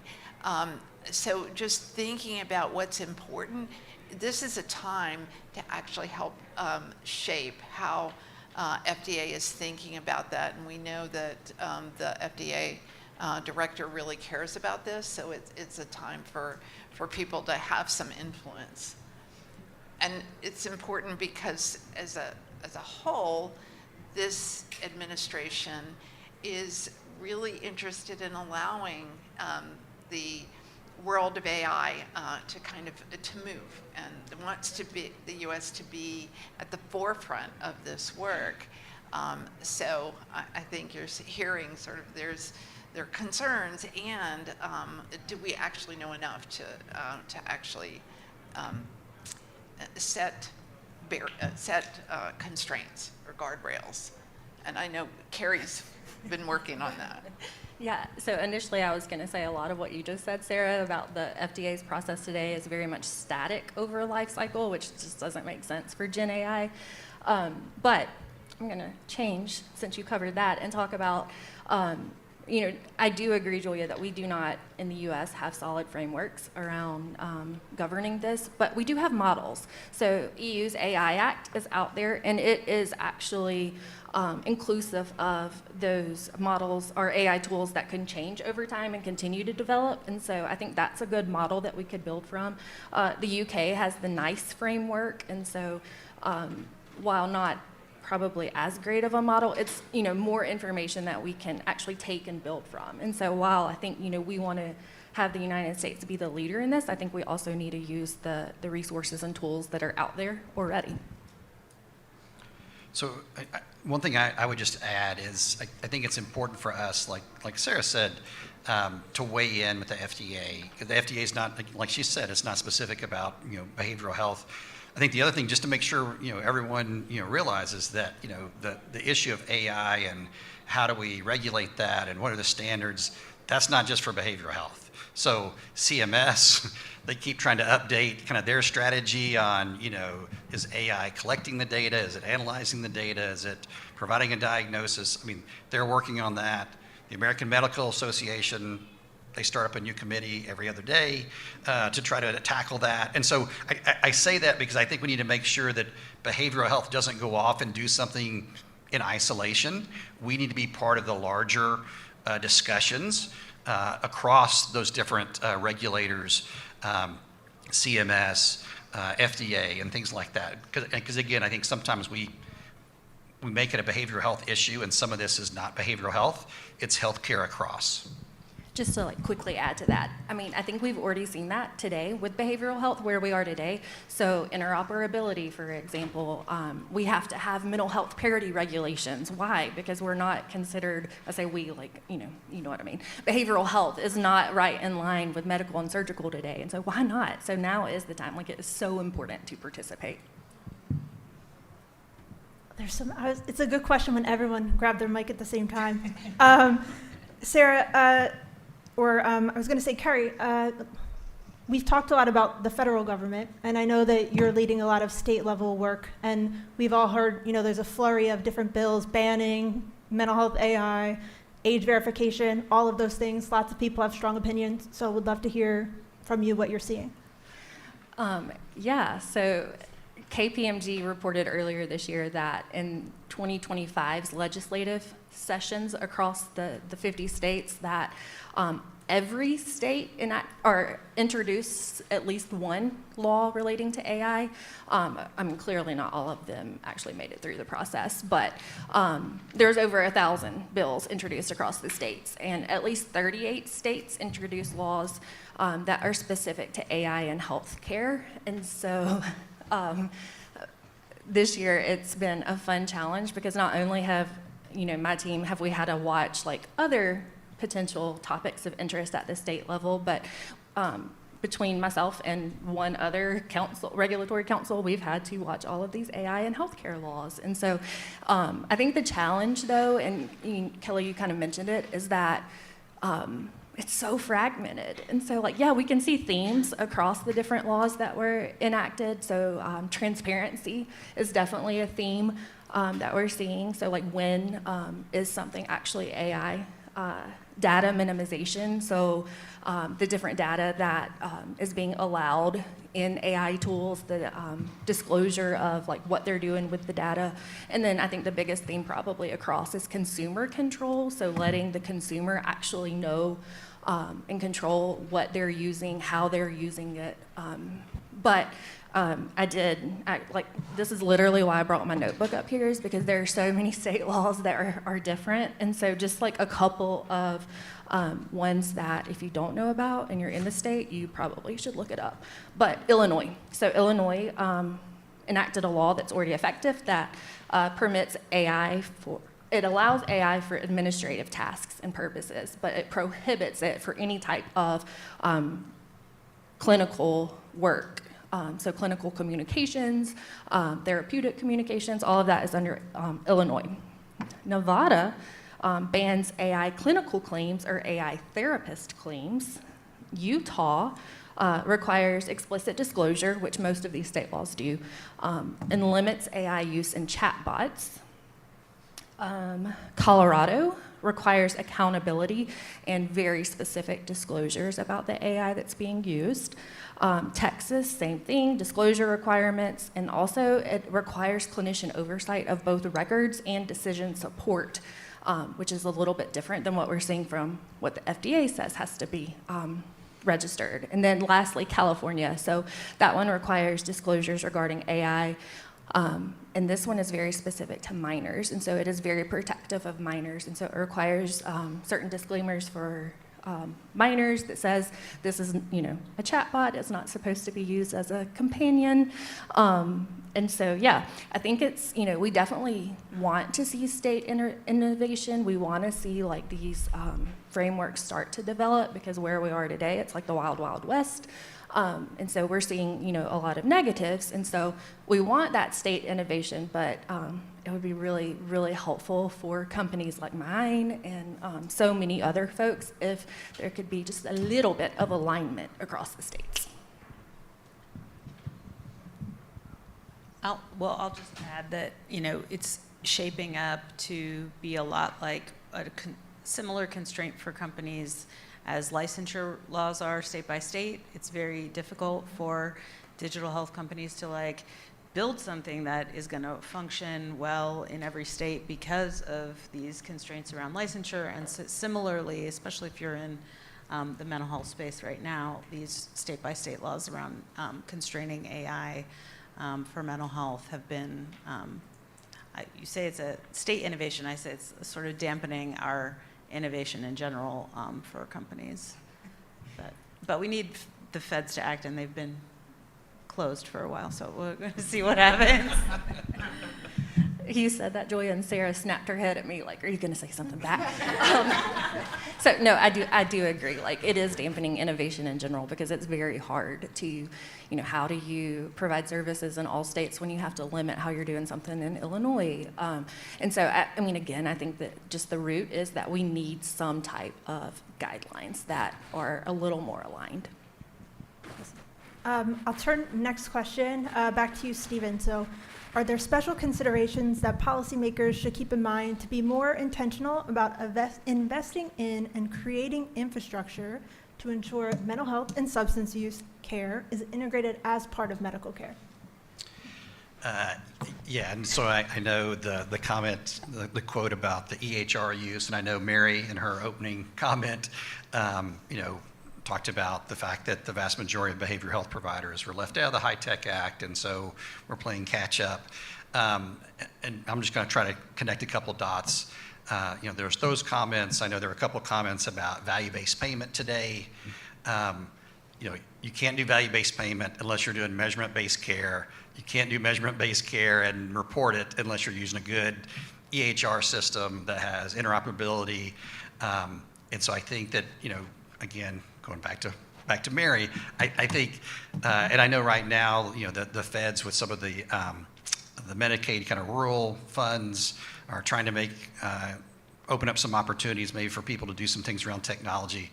But I think EHRs, not to kind of, keep saying it, but I think it's fundamental. So even if you think about, right now, and I know one of my colleagues from APA, Dr. Vail Wright, actually testified about the use of AI, and she's one of the ones that talked about that. Right now, at least for our providers, where that technology is used most is with the scribes, is with with being able to actually leave at the end of the day and your notes are done. What a nice thought. You can't do that. You can't use that technology. That technology has to connect to a good EHR. So even kind of utilizing that, which has a huge impact on efficiency, reduces burnout because you're happier, you're not spending 2 hours at night. So again, I think to me, a good EHR is the backbone for a lot of these things. And if we can't really, and I think right now with the administration, their focus on technology, I think it's time for all the mental health, behavioral health folks to rally together and really try to push to make some progress in that area. And just to add on that, I think some of us might have an idea of an EHR as being sort of, epic, like huge and having all these functions. I wonder if there's an opportunity for really bespoke, tools that really do what behavioral health clinicians need them to do, but also that make it so much easier for individuals to actually get access to their care, to contribute to their care, to respond to their care. And I think we should all be looking at what the administration is saying about empowering patients by allowing people to have access to their data, and demand that it also be an opportunity for people to add their own data, and for there to be better ways for people to be able to say, okay, well, I filled out this PHQ like 10 times. What are you doing with it? What is it telling me? And so that technology is not just to support the clinician, it's to support the person and helping to manage their care, and to helping to work together with the care team to work towards a goal, to work towards what is the outcome that person wants to see. And that's where I think if we think about this interoperability challenge, this challenge for what sort of data systems can actually support mental health and substance use, it's really thinking about what are those tools that the clinician, the care team, and the individuals and the family members or support that they bring into it. What information do they need to actually work towards what matters to that person as the outcome they're trying to achieve? Okay, we got one rapid fire question before we take 1 or 2 questions from the audience. So if there was one next step you would ask Congress, the FDA, CMS, FTC, or the Office of Science and Technology, you've got a lot of options, to take to move towards the goal of protecting consumers and scaling safe and effective innovations, what is your one wish? Okay, I'll start. So I think that I would ask Congress to support and even push for interagency alignment as we're starting to. Stephen, you like that answer? I was going to say, I'm going to wait to see what video I can go last. The interagency alignment, but also with that, I think that they need to really ask the people who do this every day. And so Spring Health, we just introduced or rolled out something called Vera MH. And so the whole purpose of this is to be a industry-specific, open-source way to figure out ethical and safe use of AI in behavioral health specifically. And so the founding members of our AI Council for Ethical and Responsible Use of AI include members from academia, tech companies, employers, research organizations. And so I think like a group like this should be the one that Congress is going to and asking these types of questions to help build up these guidelines and frameworks. So I think about AI-enabled tools as being part of the system of care and instruments that are available to individuals and to their clinicians and care teams. And what we need to know is that those interventions, those tools, are helping people to get better, or and whatever better means in their lives. And so one of the challenges we have is that we don't have sort of an aligned set of performance metrics across the federal government to think about what is safe, what's effective, how do we know, how can we know that this is safe, effective tools. And so actually defining those metrics and having a way to measure it, not just before it's available to the market, but after it's gone out to the market, to keep evaluating it. I think that's one thing I'd want to add to Carrie's list. I would say, I think, just to echo what's been said about how few tools that are available today actually go through FDA. It's a very small minority. And I think, we at PHCI are evaluating for things like, are these tools stacking up against usual care in terms of the outcomes that they're delivering in the critical things like, PHQ-9, GAD-7 scores, like actual tangible things that are improving people's engagement, people's healthcare, how they feel. And so I would say when the decisions are made by payers and employers about what tools are being used, I think we need to have sort of a systematic look at what works and then decide how we reimburse for that. If you look in traditional Medicare today, very few of the things, almost zero of the things that we say work, are actually being used in Medicare. And so actually getting the way that we pay for things to translate into increased adoption of high-value digital tools is something that we are actively working on to translate the evaluations back into actual outcomes. Everything they said. I will say, and again, I am the finance guy, and so I think the one thing I would add is, and I think, again, the collective group, is to recognize, to not just say, okay, we're going to create a pathway and we're going to pay for something, but actually pay for it at a value where providers are going to buy into it and use it. Because I'm a little biased, but behavioral health always gets the short end of the stick. And it's always, and you get questions and skeptics about, this service, it really is kind of like this service that these other providers do, but it's behavioral health, and is it really worth that? And that comes from payers, that comes from regulators, that skepticism about the value of behavioral health and interventions.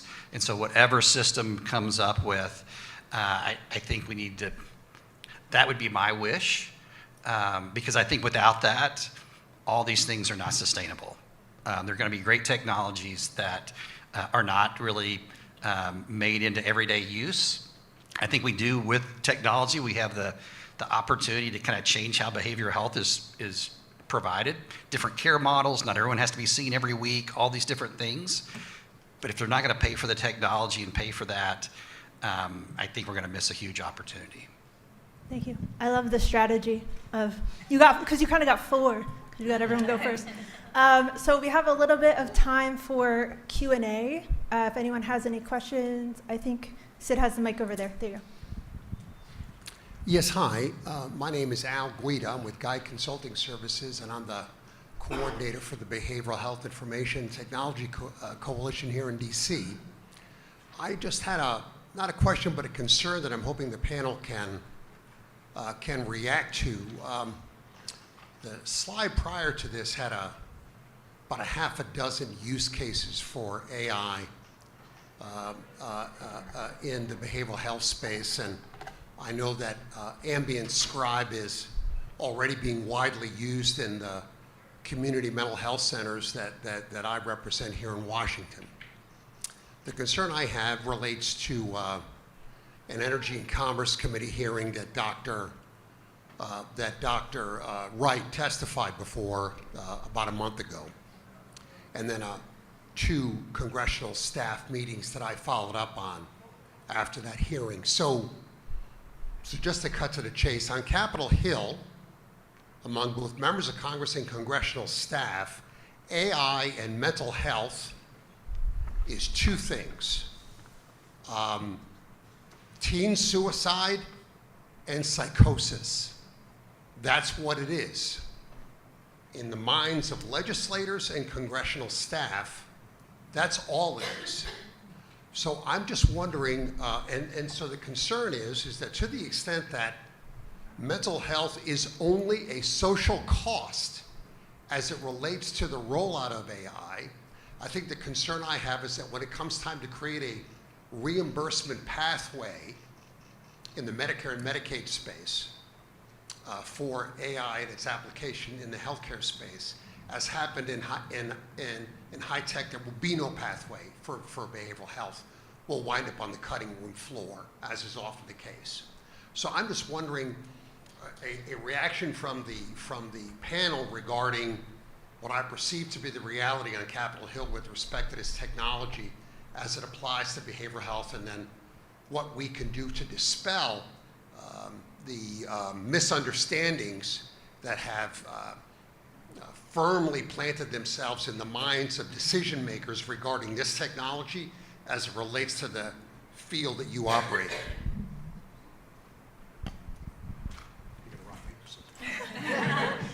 I'll give my just gut reaction to that.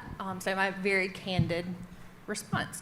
I think that it's the responsibility of every one of us in the room to shift the narrative. And so I think that's where we have to start. And so if that's what, the mindset is of our Congress people and their staff, then it's our responsibility to get in front of them and show them why it's bigger than just those 2 things.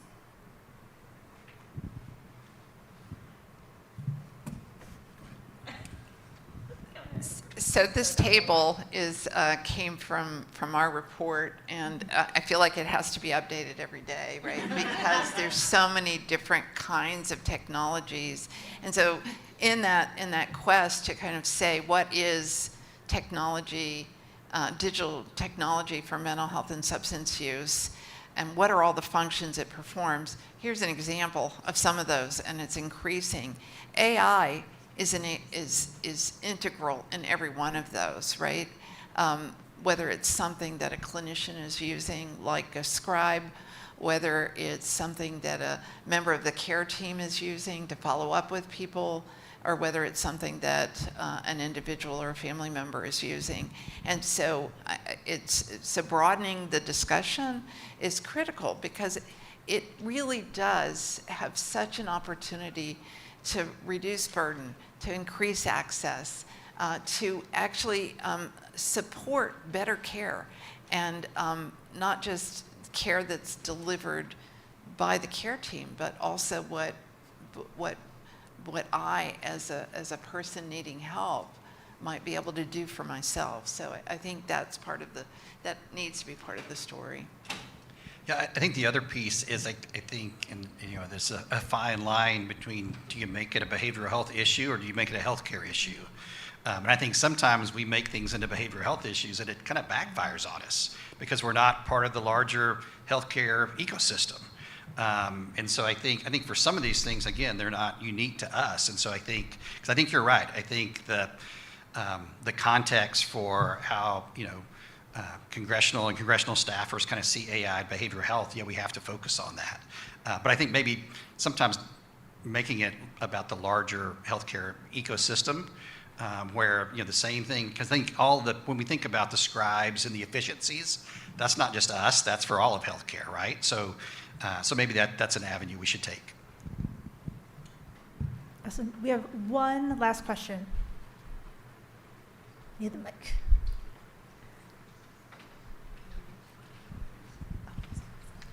Hey, great panel. Thanks so much. Nate Tadro. I'm with CMS's Innovation Center. I work on the innovation and behavioral health model.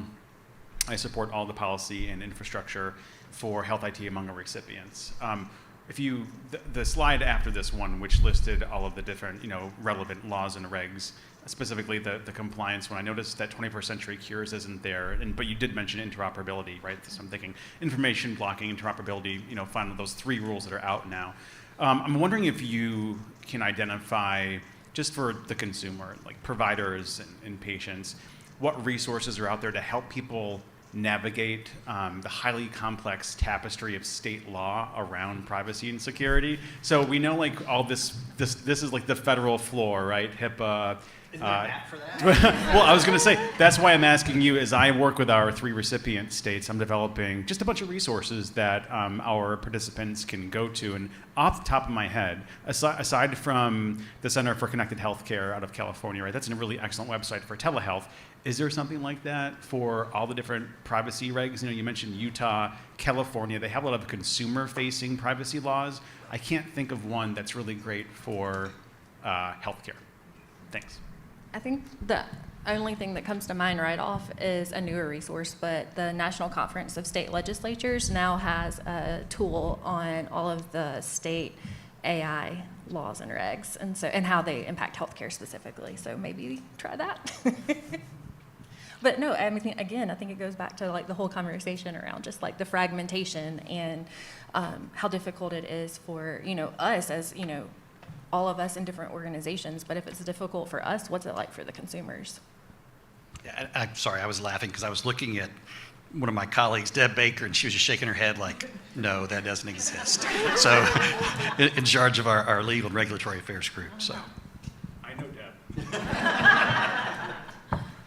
Awesome. Anyone? Last question? Yes. Just 1 second. Mike's coming over. Sid's running.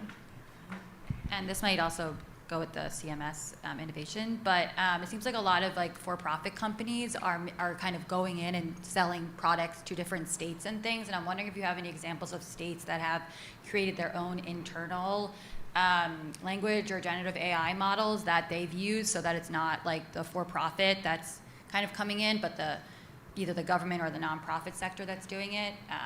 Just curious if that's possible or if that's happening. No, I think the consensus on the panel is no, we do not know. Sorry.